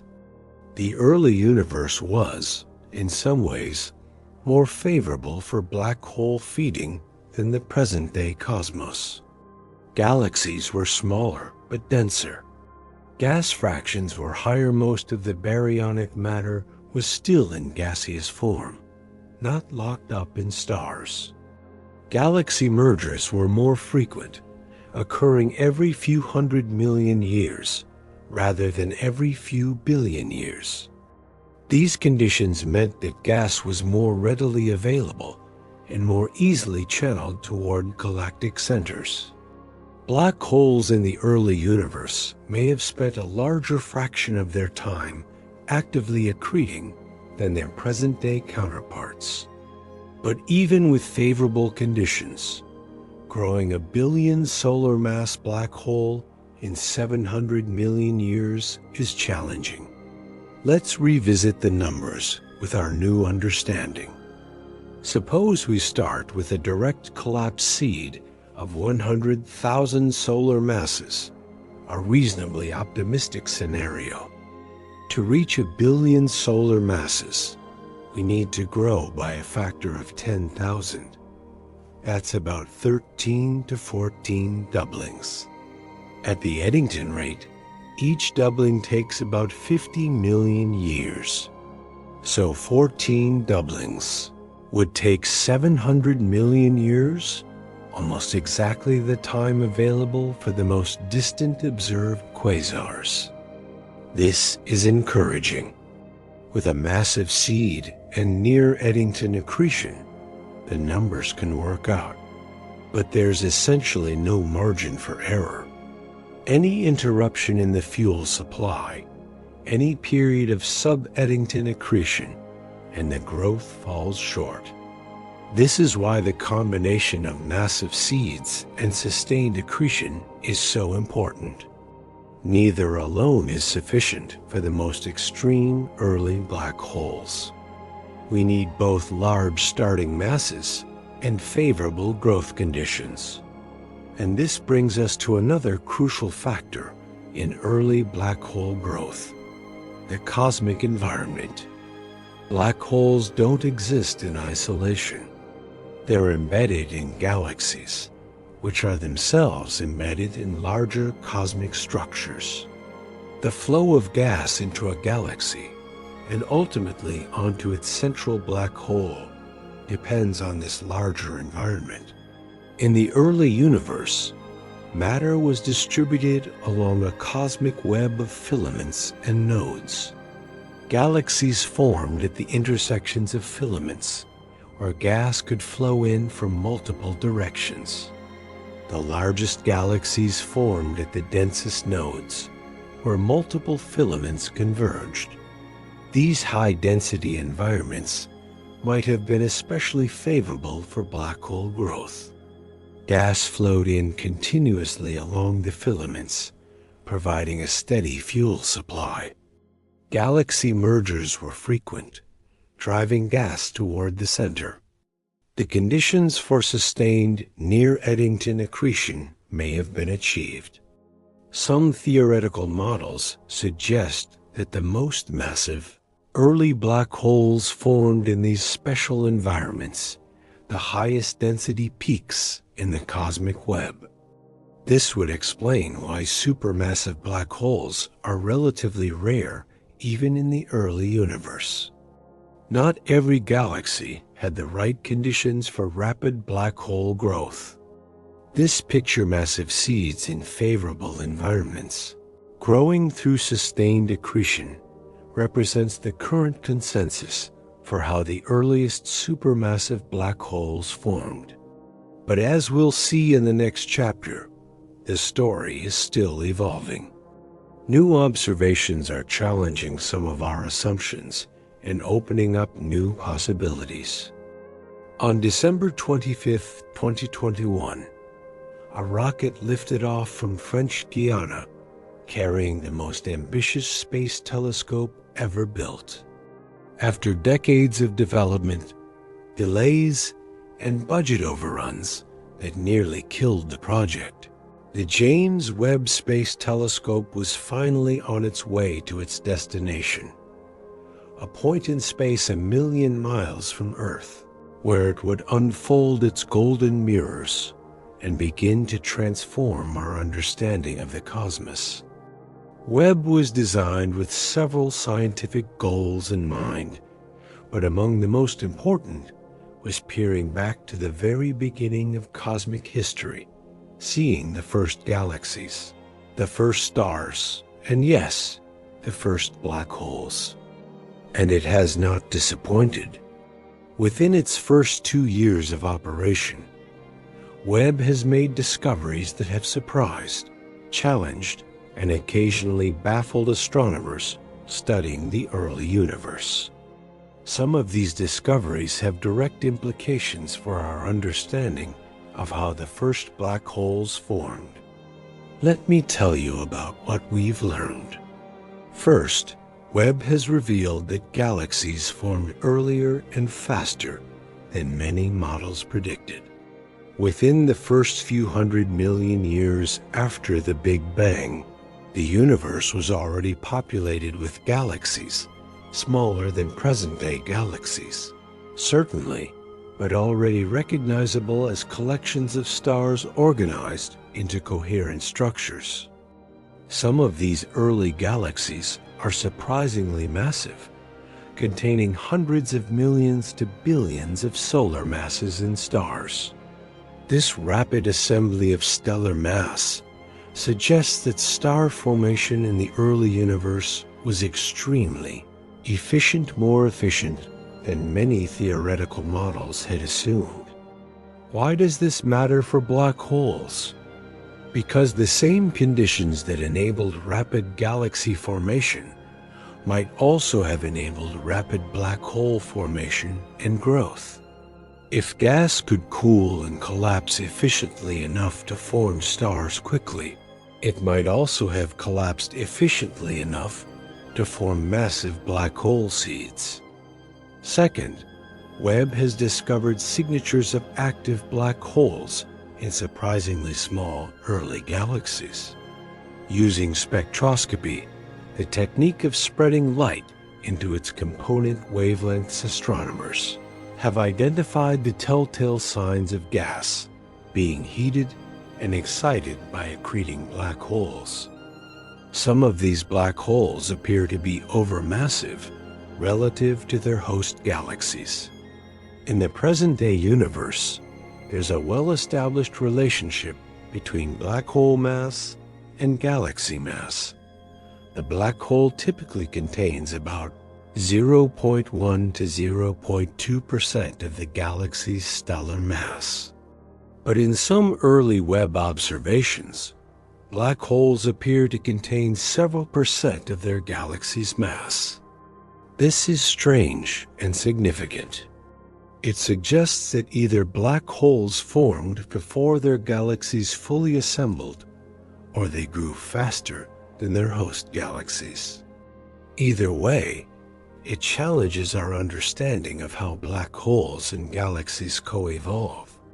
Third, Webb has provided hints of direct collapse black holes, or at least, objects that might be consistent with this theoretical prediction. In 2023, astronomers announced the discovery of a peculiar object at high redshift that showed unusual spectral properties. The object was extremely luminous, but had an unusual spectral energy distribution, the pattern of light at different wavelengths. The data were consistent with a direct collapse black hole candidate, though other interpretations remained possible.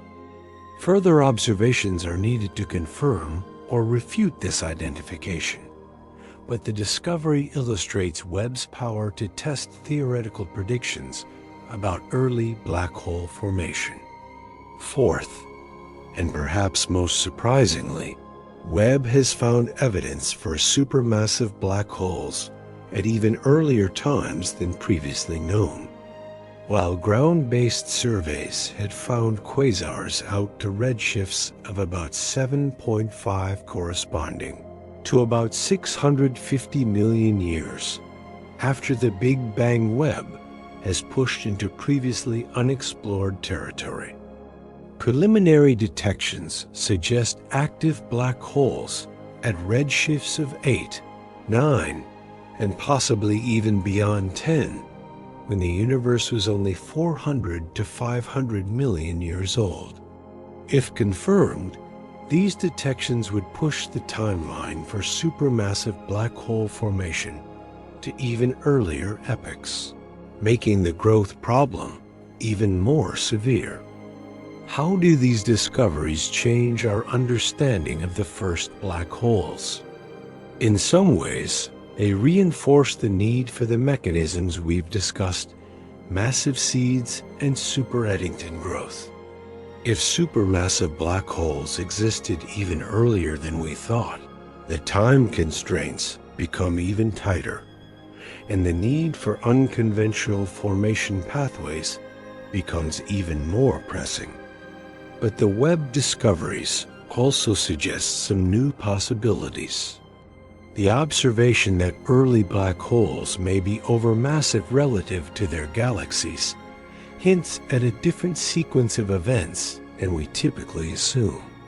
Perhaps black holes formed first in the dense cores of primordial gas clouds, and galaxies assembled around them later.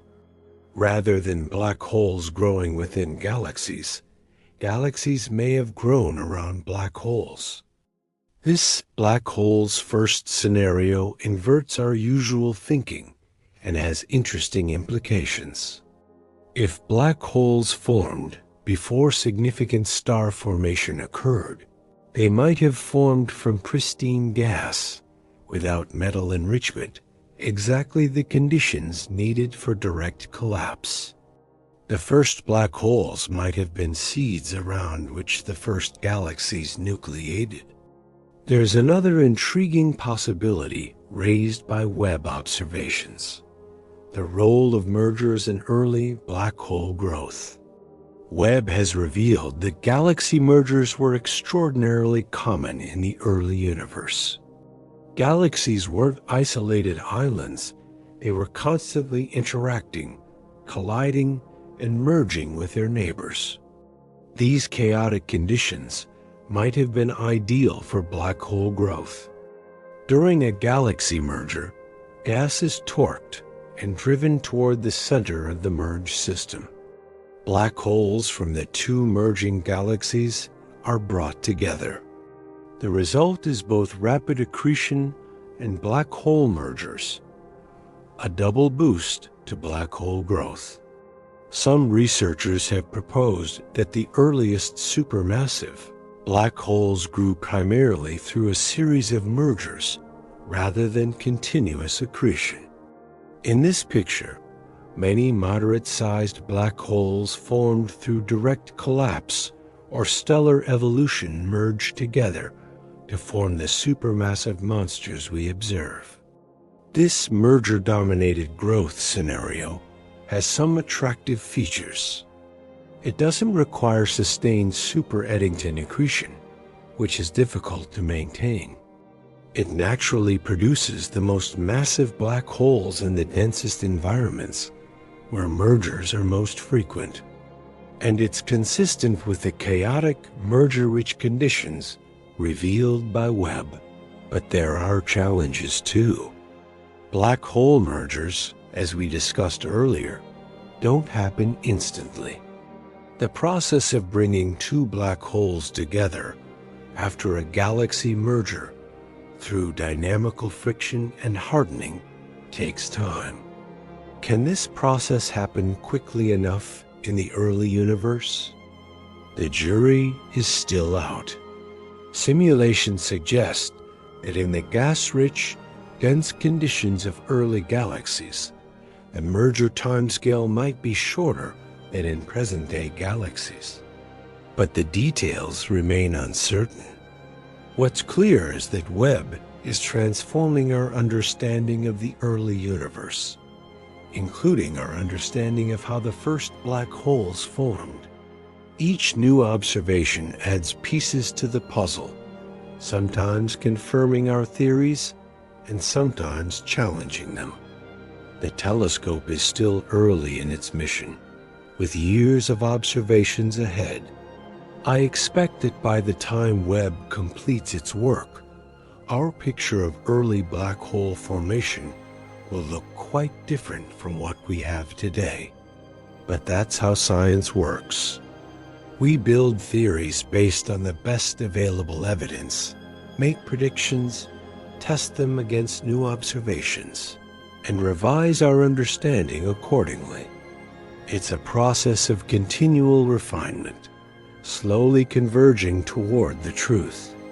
We focus so far on how black holes form and grow, but there's another side to this story, a side that reveals just how important these cosmic monsters are for the universe as a whole. Black holes don't just passively accumulate mass. They actively shape their environments, influencing the formation and evolution of the galaxies that host them. The relationship between black holes and galaxies is one of the most profound connections in astrophysics. Let me explain what we've learned about this cosmic partnership.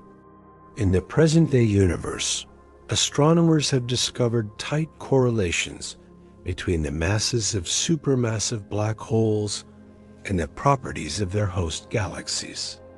The most famous is the M-sigma relation, which connects black hole mass to the velocity dispersion of stars in the galaxy's central bulge. Velocity dispersion is a measure of how fast stars are moving in random directions, essentially, how hot the stellar system is. The remarkable thing about the M-sigma relation is how tight it is. If you know the velocity dispersion of a galaxy's bulge, you can predict the mass of its central black hole with remarkable accuracy. Think about what this means. The black hole, containing perhaps 0.1% of the galaxy's total mass, somehow knows about the properties of stars that are thousands of light years away far, beyond the black hole's direct gravitational influence. How is this possible? How can objects on such different scales be so intimately connected? The answer is feedback. Black holes, through their accretion activity, release enormous amounts of energy that can affect their entire host galaxy. This feedback creates a self-regulating system where black hole growth and galaxy growth become linked. Here's how it works. When a black hole accretes gas, it releases energy in multiple forms. The accretion disk radiates intensely in optical, ultraviolet and X-ray light. Powerful jets of relativistic particles shoot outward from the black hole's poles. Winds driven by radiation pressure flow outward from the disk. All of these energy sources can heat or expel gas from the galaxy. If the black hole is accreting rapidly and producing a lot of energy, it can heat the surrounding gas to temperatures where star formation is suppressed. In extreme cases, the feedback can blow gas entirely out of the galaxy, removing the raw material for both star formation and future black hole growth. This creates a self-regulating loop. When the black hole grows too quickly, its feedback heats or expels the gas, cutting off the fuel supply. The black hole goes quiet. Gas cools and accumulates again. Accretion resumes. The cycle continues. Over time, this feedback cycle tends to produce a specific relationship between black hole mass and galaxy properties, precisely the correlations we observe. The details of this feedback are complex and still being worked out. Different types of feedback may dominate in different situations. Radiative feedback heating by the luminous accretion disk may be most important when the black hole is accreting near the Eddington limit. Jet feedback mechanical energy from relativistic outflows may dominate when accretion rates are lower. In the most massive galaxies and galaxy clusters, we can see evidence of black hole feedback directly. Observations in X-rays reveal huge bubbles of hot gas blown by black hole jets into the surrounding medium. These bubbles can be hundreds of thousands of light years across, far larger than the galaxy itself. The energy contained in these bubbles is staggering equivalent to the total energy output of the Sun over 1 trillion years or more. This energy heats the gas in the galaxy cluster, preventing it from cooling and forming stars. Without this feedback, the most massive galaxies would continue forming stars indefinitely, growing ever larger. But black hole feedback shuts down star formation, freezing these galaxies in a red and dead state. The supermassive black holes at their centers have effectively killed their host galaxies. Now, what does this mean for the early universe and our mystery about the first black holes? If black holes and galaxies are linked through feedback, then understanding one requires understanding the other. The first black holes didn't form in isolation. They formed within the context of the first galaxies, and they influenced how those galaxies evolved. This creates a chicken and egg problem. Did black holes form first and then influence galaxy formation around them? Or did galaxies form first, with black holes emerging later from the collapsing gas? The Webb observations we discussed earlier hint that black holes may have been first, or at least that they grew faster than their host galaxies in the early universe. If true, this suggests that black hole feedback may have been especially important during the earliest epochs of cosmic history. Early black holes, still growing rapidly, would have released enormous amounts of energy into their nascent host galaxies. This feedback would have heated the gas, potentially suppressing star formation and affecting the galaxy's subsequent development. Some theorists have proposed that this early feedback actually helped black holes grow. By heating the surrounding gas and preventing it from fragmenting into stars, black hole feedback might have kept more gas available for accretion.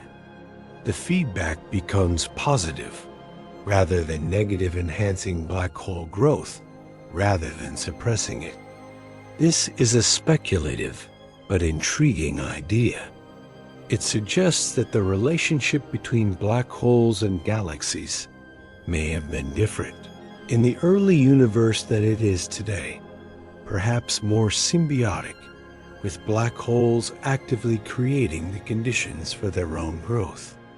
There's another aspect of the black hole-galaxy connection that's relevant for our mystery: the role of galaxy mergers. We've already discussed how galaxy mergers can drive gas toward the center, fueling black hole growth. But mergers also bring black holes together, potentially leading to black hole coalescence. When two galaxies merge, each bringing its own central black hole, the black holes gradually spiral toward the center of the merged galaxy. Eventually, they form a binary two black holes orbiting each other at close range. This binary continues to shrink through interactions with surrounding stars and gas. Eventually, when the separation becomes small enough, gravitational wave emission takes over and the black holes spiral together and merge. The merged black hole has a mass roughly equal to the sum of the two progenitors, minus a few percent that's radiated away as gravitational waves. Through successive mergers, black holes can grow substantially, even without accreting gas. In the early universe, where mergers were frequent, this pathway might have contributed significantly to black hole growth. The most massive black holes might have assembled through a combination of accretion and mergers, with each mechanism dominating at different times. There's a beautiful synergy here.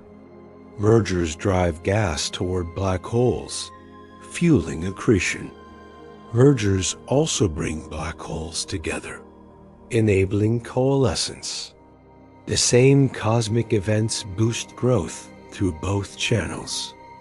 This picture of black holes and galaxies co-evolving through cosmic time linked by feedback and mergers represents one of the great unifying themes of modern astrophysics.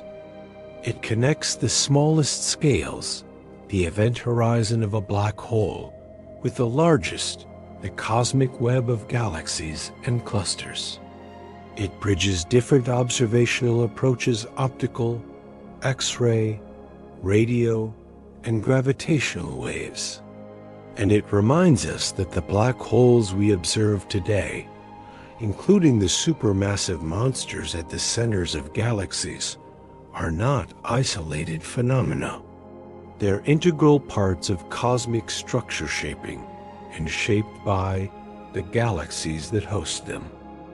We've talked about seeing black holes through the light they produce, the brilliant quasars, the X-ray emission from accretion disks, the jets streaming outward at nearly the speed of light. But there's another way to detect black holes, a way that doesn't rely on light at all: gravitational waves. When massive objects accelerate, they create ripples in the fabric of spacetime itself. These ripples propagate outward at the speed of light, stretching and squeezing space as they pass. This is gravitational radiation, predicted by Einstein's general theory of relativity in 1916, but not directly detected until exactly 1 century later. On September 14, 2015, the twin LIGO detectors in Louisiana and Washington state recorded a distinctive signal, a brief chirp rising in frequency over a fraction of a second, then abruptly ending.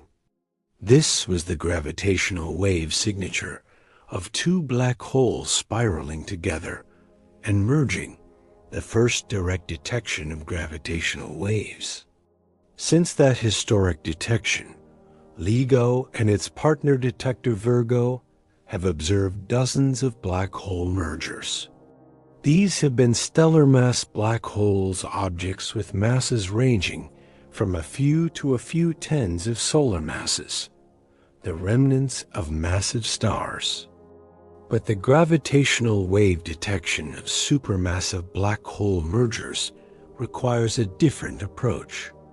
The gravitational waves from billion solar mass black hole mergers have much lower frequencies than those from stellar mass. Mergers too low for ground-based detectors like LIGO. Instead, we need detectors sensitive to these lower frequencies. And here's where things get interesting for our mystery about the first black holes. There are two approaches to detecting low-frequency gravitational waves, and both are revealing new insights about supermassive black holes. The first approach uses pulsar timing arrays. Pulsars are rapidly rotating neutron stars that emit beams of radio waves. As the neutron star rotates, these beams sweep across our line of sight like cosmic lighthouses, producing precisely timed pulses of radio emission. Pulsars are incredibly stable clocks, some of the most stable periodic phenomena in the universe. And this stability makes them ideal for detecting gravitational waves. Here's how it works. A gravitational wave passing between Earth and a pulsar subtly stretches or compresses the space, changing the light travel time for the pulsar signal. By carefully monitoring the timing of many pulsars scattered across the sky, we can search for the correlated fluctuations that would indicate passing gravitational waves. In 2023, several pulsar timing array collaborations, including ENEO-NOGRAV in North America, EPTA in Europe, PPTA in Australia, and CPTA in China, announced a remarkable discovery.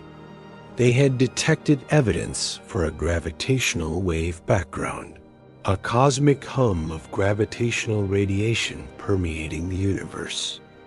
The most likely source of this background is the superposition of gravitational waves from many supermassive black hole binaries throughout the universe. Pairs of massive black holes in the process of spiraling together before eventual merger. This detection is profound. It tells us that supermassive black hole mergers are happening, perhaps not frequently on human timescales, but often enough that their gravitational wave signals blend together into a detectable background. What can we learn from this background about the first black holes? The amplitude and spectrum of the gravitational wave background depend on the population of supermassive black hole binaries, their masses, separations, and cosmic abundance. By measuring these properties, we can infer information about how supermassive black holes have grown and merged over cosmic time. Early results suggest that supermassive black holes may be somewhat more massive or more commonly found in merging pairs than some models predicted. This could have implications for the seeding and growth of the first black holes, hinting at more efficient formation or growth mechanisms than previously assumed. As pulsar timing arrays continue to accumulate data, their sensitivity will improve, and they'll be able to detect not just the background hum, but individual supermassive black hole binaries. These detections will provide direct information about black hole masses and merger rates, constraining models of black hole formation and evolution. The second approach to detecting low-frequency gravitational waves involves space-based interferometers. The most advanced project is LISA, the Laser Interferometer Space Antenna, joint mission of the European Space Agency and NASA, planned for launch in the mid-2030s. LISA will consist of 3 spacecraft flying in a triangular formation, separated by 2.5 million kilometers. Laser beams will travel between the spacecraft, and subtle changes in the distances caused by passing gravitational waves will be detected with exquisite precision. LISA will be sensitive to gravitational waves with periods of minutes to hours, exactly the frequencies produced by merging supermassive black hole pairs with masses of millions to tens of millions of solar masses. If LISA achieves its design sensitivity, it should detect supermassive black hole mergers out to enormous distances, potentially back to the earliest epochs of cosmic history, when the first black holes were forming and growing. Imagine observing the gravitational wave signature of two massive black holes merging when the whole universe was less than 1 billion years old. We would learn their masses, spins, and distances directly. We would witness the cosmic assembly of supermassive black holes in real time. Well, real time plus 12 billion years of light travel time. This would be transformative for our understanding of how the first black holes formed. We would move from inference and speculation to direct observation. LISA should also be able to detect an even more exotic class of events, extreme mass ratio in spirals, or EMRIs. These occur when a small compact object, a stellar mass black hole or neutron star, spirals into a supermassive black hole over thousands to millions of orbits. EMRs are like cosmic sonograms, probing the space-time geometry near the supermassive black hole in exquisite detail. They can test general relativity in the strong field regime, verify that the central object is indeed a black hole as described by Einstein's equations, and measure black hole masses and spins with remarkable precision. By observing EMRs across cosmic time, we would build up a census of supermassive black holes and their properties, data that would directly constrain how these objects formed and grew. But LISA is still a decade away. In the meantime, other projects are pushing the boundaries of gravitational wave astronomy.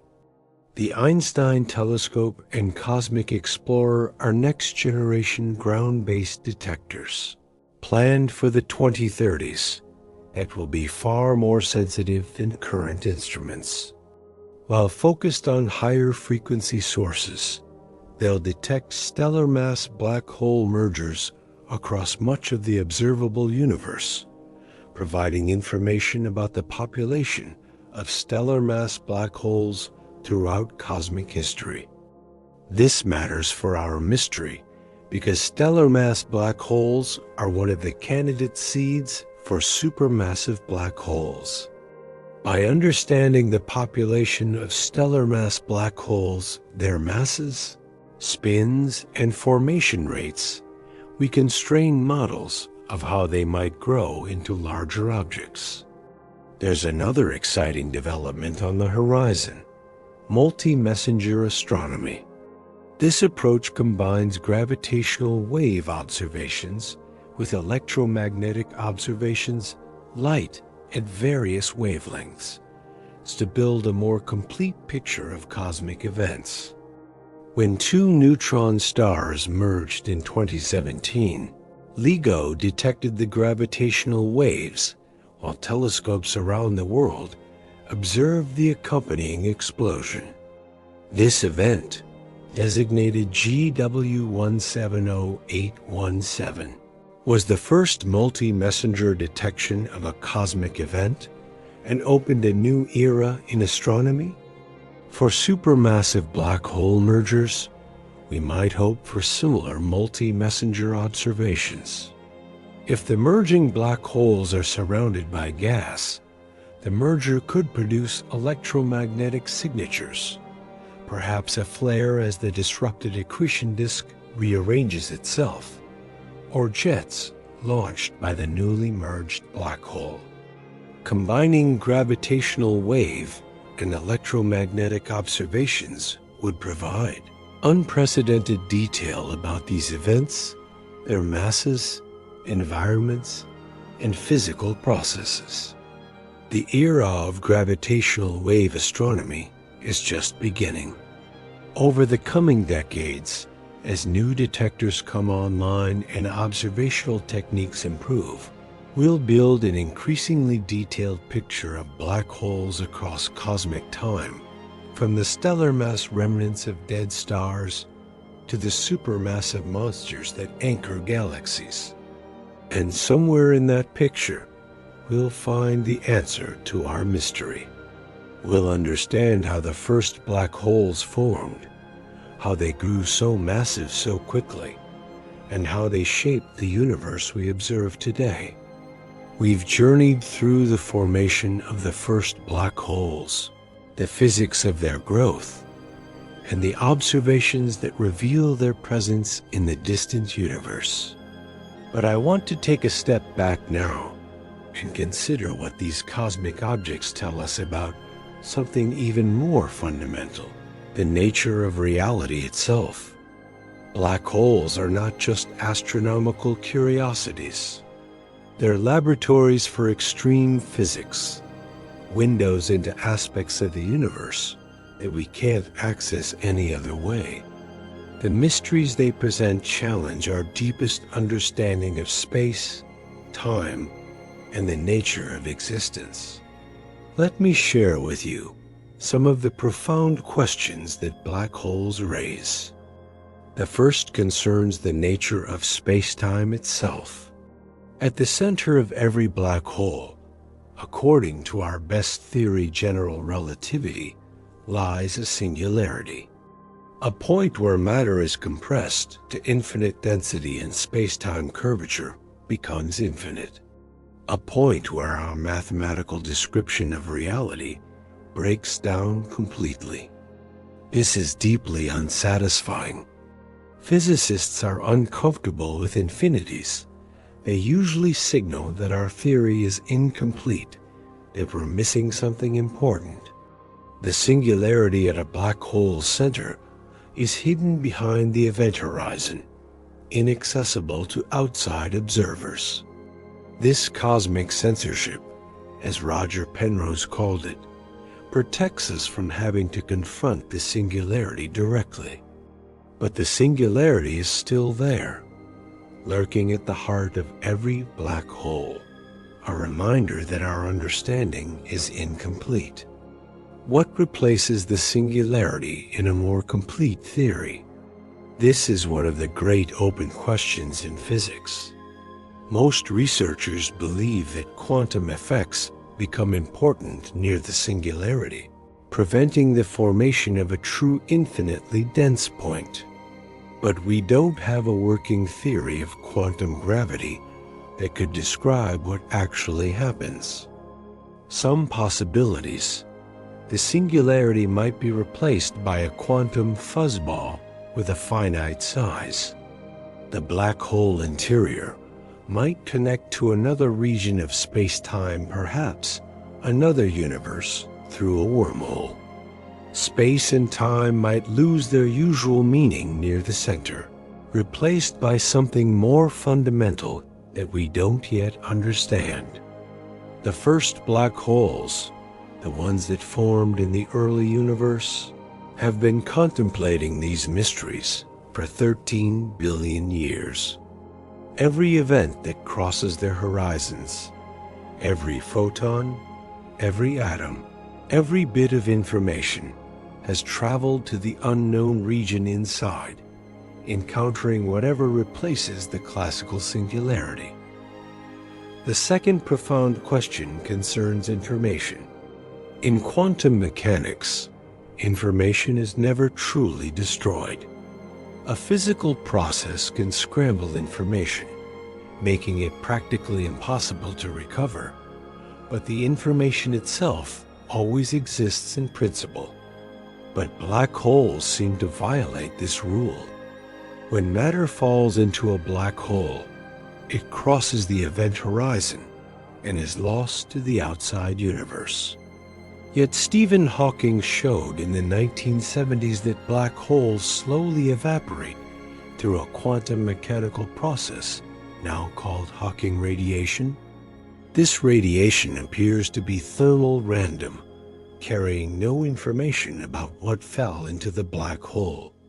If the black hole eventually evaporates completely, the information seems to have been destroyed, violating the principles of quantum mechanics. This is the black hole information paradox, and it has tormented theoretical physicists for 5 decades. Various solutions have been proposed. Perhaps the information is encoded in subtle correlations in the Hawking radiation.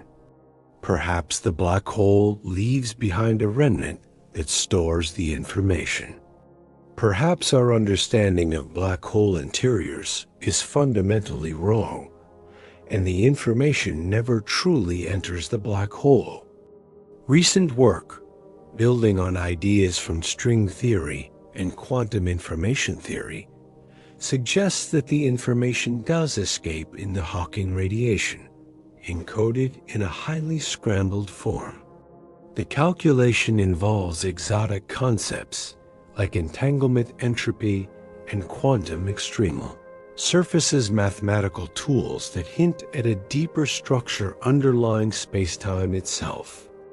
The resolution of the information paradox, when it comes, will likely reveal profound truths about the nature of space, time, and quantum mechanics. Black holes are not just astrophysical objects, they're clues to the fundamental structure of reality. The third profound question is perhaps the most philosophical.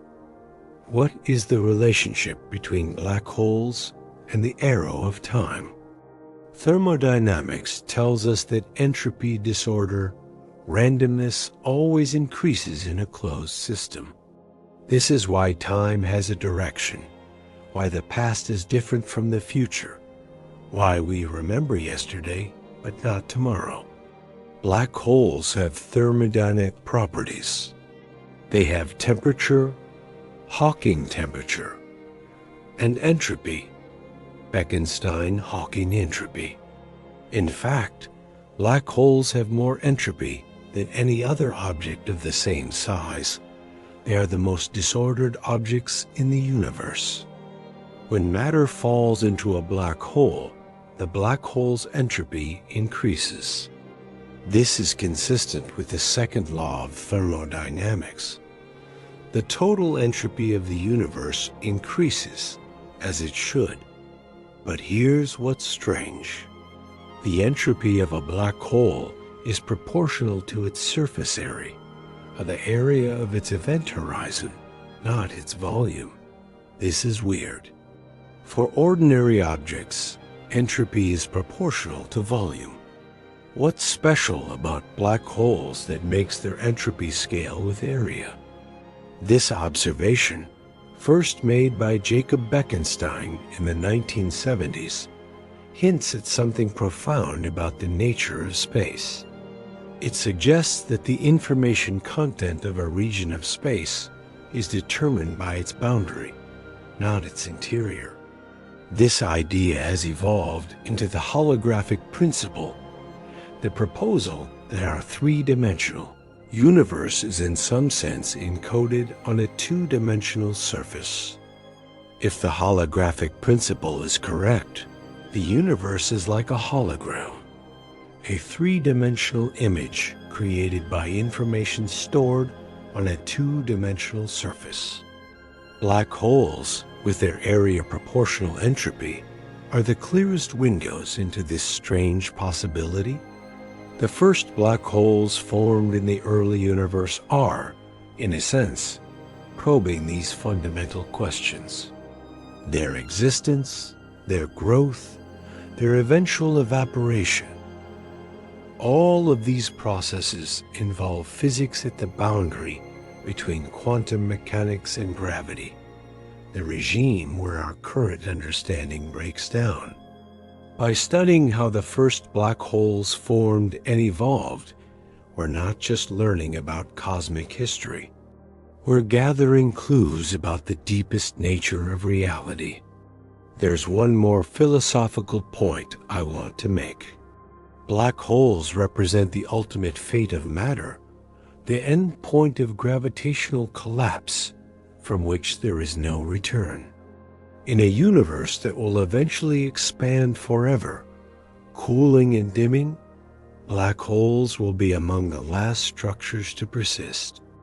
Long after the last stars have burned out, long after the last galaxies have faded into darkness, black holes will remain slowly evaporating through Hawking radiation over timescales that make the current age of the universe seem like an eye blink.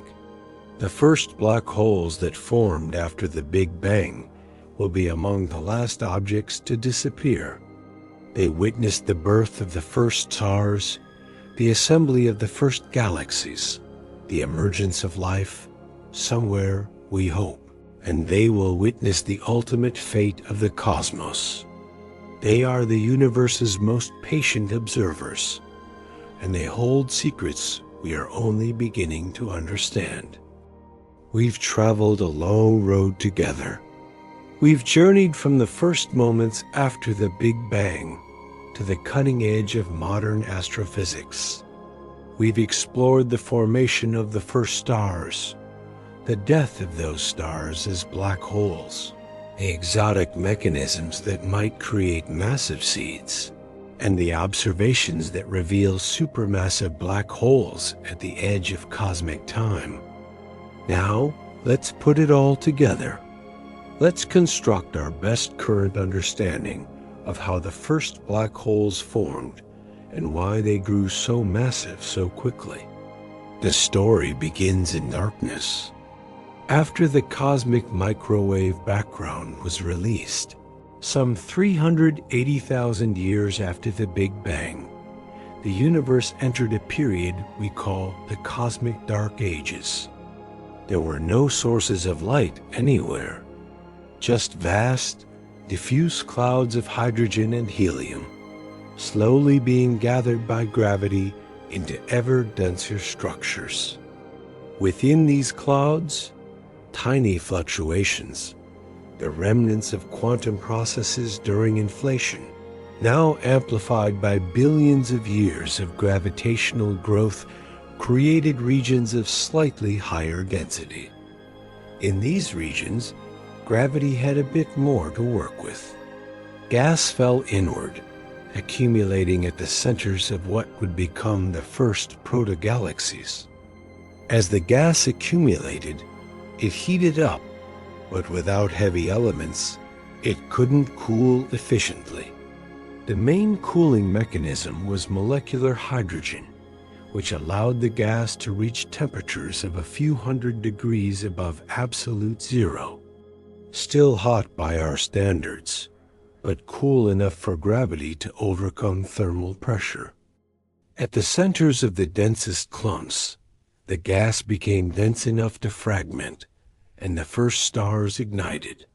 These population 3 stars were giants perhaps 100 to 300 times the mass of the Sun, blazing with a brilliance that ended the cosmic dark ages. These first stars lived brief, violent lives. Within a few million years, they exhausted their fuel and collapsed. Many of them died as supernovae, seeding the universe with the first heavy elements. But the most massive among them collapsed directly into black holes, the first black holes in the universe, containing perhaps 10 to 100 times the mass of the Sun. This was the first pathway to black hole formation, stellar remnants. But as we've seen, these seeds face a severe challenge. there isn't enough time for them to grow into the supermassive black holes we observe in distant quasars. Enter the second pathway, direct collapse. In special environments where intense ultraviolet radiation prevented molecular hydrogen from forming, where the gas remained hot and unable to fragment entire gas clouds, collapsed as single objects. These supermassive primordial stars, containing perhaps 100,000 solar masses, were too massive for normal stellar processes to stabilize. Their cores collapsed directly into black holes of 10,000 to 100,000 solar masses. These massive seeds had a tremendous head start. From 100,000 solar masses, reaching 1 billion solar masses requires only 13 to 14 doubling 700 million years at the Eddington rate. The numbers work out. The third pathway involved runaway mergers in dense stellar clusters. In the crowded environments of the first star-forming regions, massive stars collided and merged, building up objects of thousands of solar masses. When these merger products collapsed, they created intermediate mass black holes larger than stellar remnants, but smaller than direct collapse seeds. And the fourth pathway, more speculative, involved primordial black holes' cosmic remnants from the first fraction of a second after the Big Bang, created by extreme density fluctuations during inflation or phase transitions. If these exist, they could provide ready-made seeds of any mass, bypassing astrophysical formation processes entirely. In reality, all of these pathways probably contributed to some degree. The early universe was a diverse place, with different conditions in different environments. Direct collapse may have occurred in the rare regions with just the right amount of Lyman-Werner radiation. Stellar remnants formed wherever massive stars died. Runaway mergers happened in the densest clusters. And perhaps, if the conditions were right, primordial black holes added to the mix. Once the seeds existed, growth began. In the gas-rich, merger-prone environments of the early universe, black holes found ample fuel.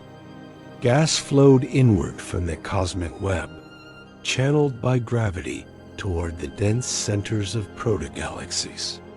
Galaxy mergers drove additional gas inward and brought black holes together for coalescence. The most massive black holes formed in the most favorable environments, the highest density peaks of the cosmic web, where gas was plentiful and mergers were frequent. In these environments, near-Eddington accretion could be sustained for hundreds of millions of years. And the black holes grew. By 700 million years after the Big Bang, the most extreme examples had reached billions of solar masses, the supermassive black holes that power the most distant quasars we observe. But the growth wasn't just passive accumulation. As the black holes grew, they influenced their environments. Radiation and jets from the accreting black holes heated surrounding gas, suppressing star formation in some regions, while triggering it in others. The black holes and their host galaxies co-evolved, linked by feedback processes that established the tight correlations we observe today. This is the story as we understand it. Massive seeds, favorable environments, sustained accretion, and perhaps a dash of exotic physics we don't yet fully understand. But there are still mysteries. There are still aspects of this picture that don't quite fit together. The most distant quasars, with their billion solar mass black holes, push the limits of what's possible, even with massive seeds and super Eddington growth. Either we're missing something about how black holes form, or we're missing something about how they grow, or both. The James Webb Space Telescope is revealing that early black holes may be overmassive relative to their host galaxies. This suggests that our picture of black hole galaxy coevolution may need revision for the earliest epochs. Gravitational wave observations are beginning to probe the population of black hole binaries across cosmic time, providing new constraints on black hole formation and merger rates. And theoretical work continues to explore new mechanisms from modified accretion, physics to exotic primordial processes that might explain the unexplained. The story of the first black holes is not finished. It's a story still being written, with each new observation adding a new chapter. But what we've learned so far is extraordinary. We've traced the formation of the universe's darkest objects from the first moments after the Big Bang to the era when galaxies were young. We've understood how light gave birth to darkness, how the blazing first stars created the seeds that would become black holes, and how those black holes grew into the supermassive monsters that anchor galaxies. This is one of the great achievements of modern astrophysics, understanding how structure emerged from chaos, how complexity arose from simplicity, how the universe went from a smooth, featureless plasma to the rich tapestry of galaxies and black holes we observe today. We've come to the end of our journey through the birth of the first black holes. But before we part, I want to take a moment to reflect on what we've learned and what it means. 13.8 billion years ago, the universe began in a state of unimaginable simplicity, a hot, dense plasma with almost no structure at all. Today, that same universe contains galaxies, stars, planets, and life. It contains black holes, cosmic objects, so extreme that they trap light itself. The first black holes formed within a few 100 million years of the Big Bang. They grew from seeds of uncertain origin into supermassive monsters with billions of times the mass of the Sun. They shaped the galaxies that formed around them and continue to influence cosmic evolution to this day. This story is remarkable enough. But what I find most profound is what it says about the nature of scientific inquiry. 50 years ago, we didn't know that every large galaxy contains a supermassive black hole. We didn't know that quasars were powered by accreting black holes. We didn't have telescopes capable of seeing the most distant quasars or detecting gravitational waves from merging black holes. Today, we've built a coherent picture of how black holes form and grow across cosmic time. We can explain at least approximately how billion solar mass black holes came to exist less than 1 billion years after the Big Bang. This progress didn't happen by accident. It happened through the cumulative efforts of thousands of scientists, building on each other's work, testing ideas against observations, and revising understanding when the evidence demanded it. And the work continues. The James Webb Space Telescope is pushing our view deeper into cosmic history. Gravitational wave observatories are opening new windows on the universe. Theoretical physicists are exploring the frontiers where quantum mechanics meets gravity. In the decades ahead, we'll learn things about black holes that we can't even imagine today. The mysteries that seem intractable now will yield to new observations and new insights. And new mysteries will emerge to take their place. That's the nature of science.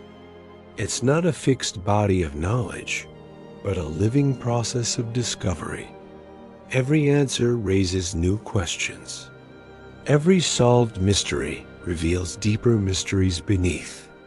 Let me summarize what we've learned about how the first black holes formed. First, the first stars formed about 100–200 million years after the Big Bang.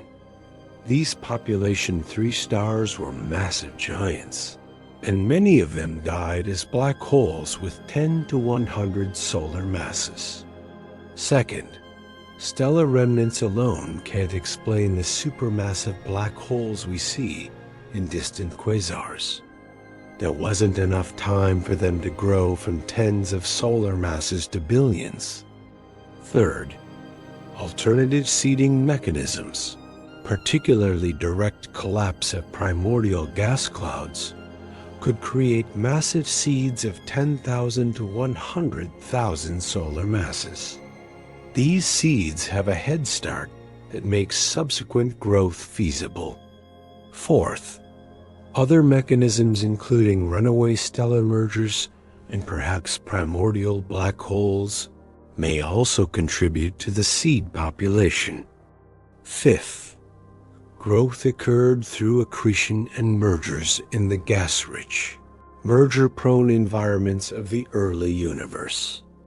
Near Eddington accretion rates, sustained over hundreds of millions of years, could grow massive seeds into supermassive black holes.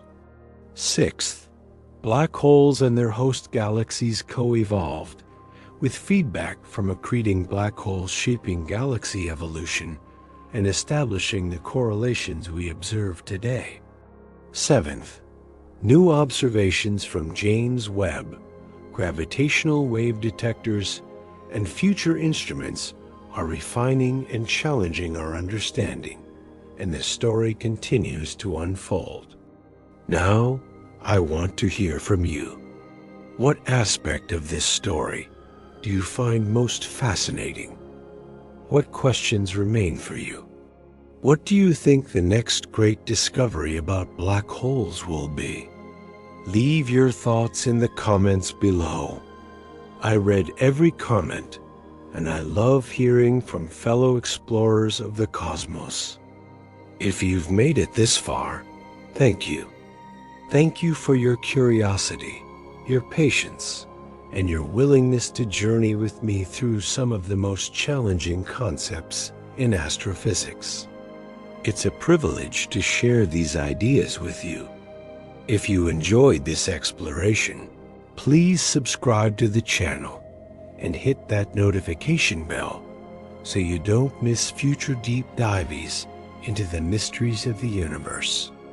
And please share this video with anyone you know who might appreciate it. There's no greater gift than sharing knowledge.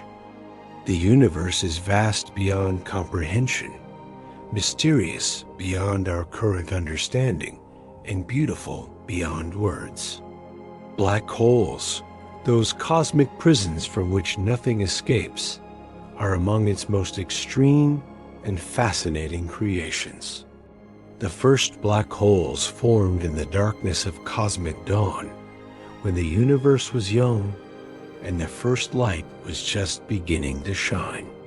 They've been growing ever since, anchoring galaxies, shaping cosmic structure, and keeping secrets that we're only beginning to unlock. There's so much more to discover, and the journey is just beginning. Thank you for watching. Until next time, keep looking up.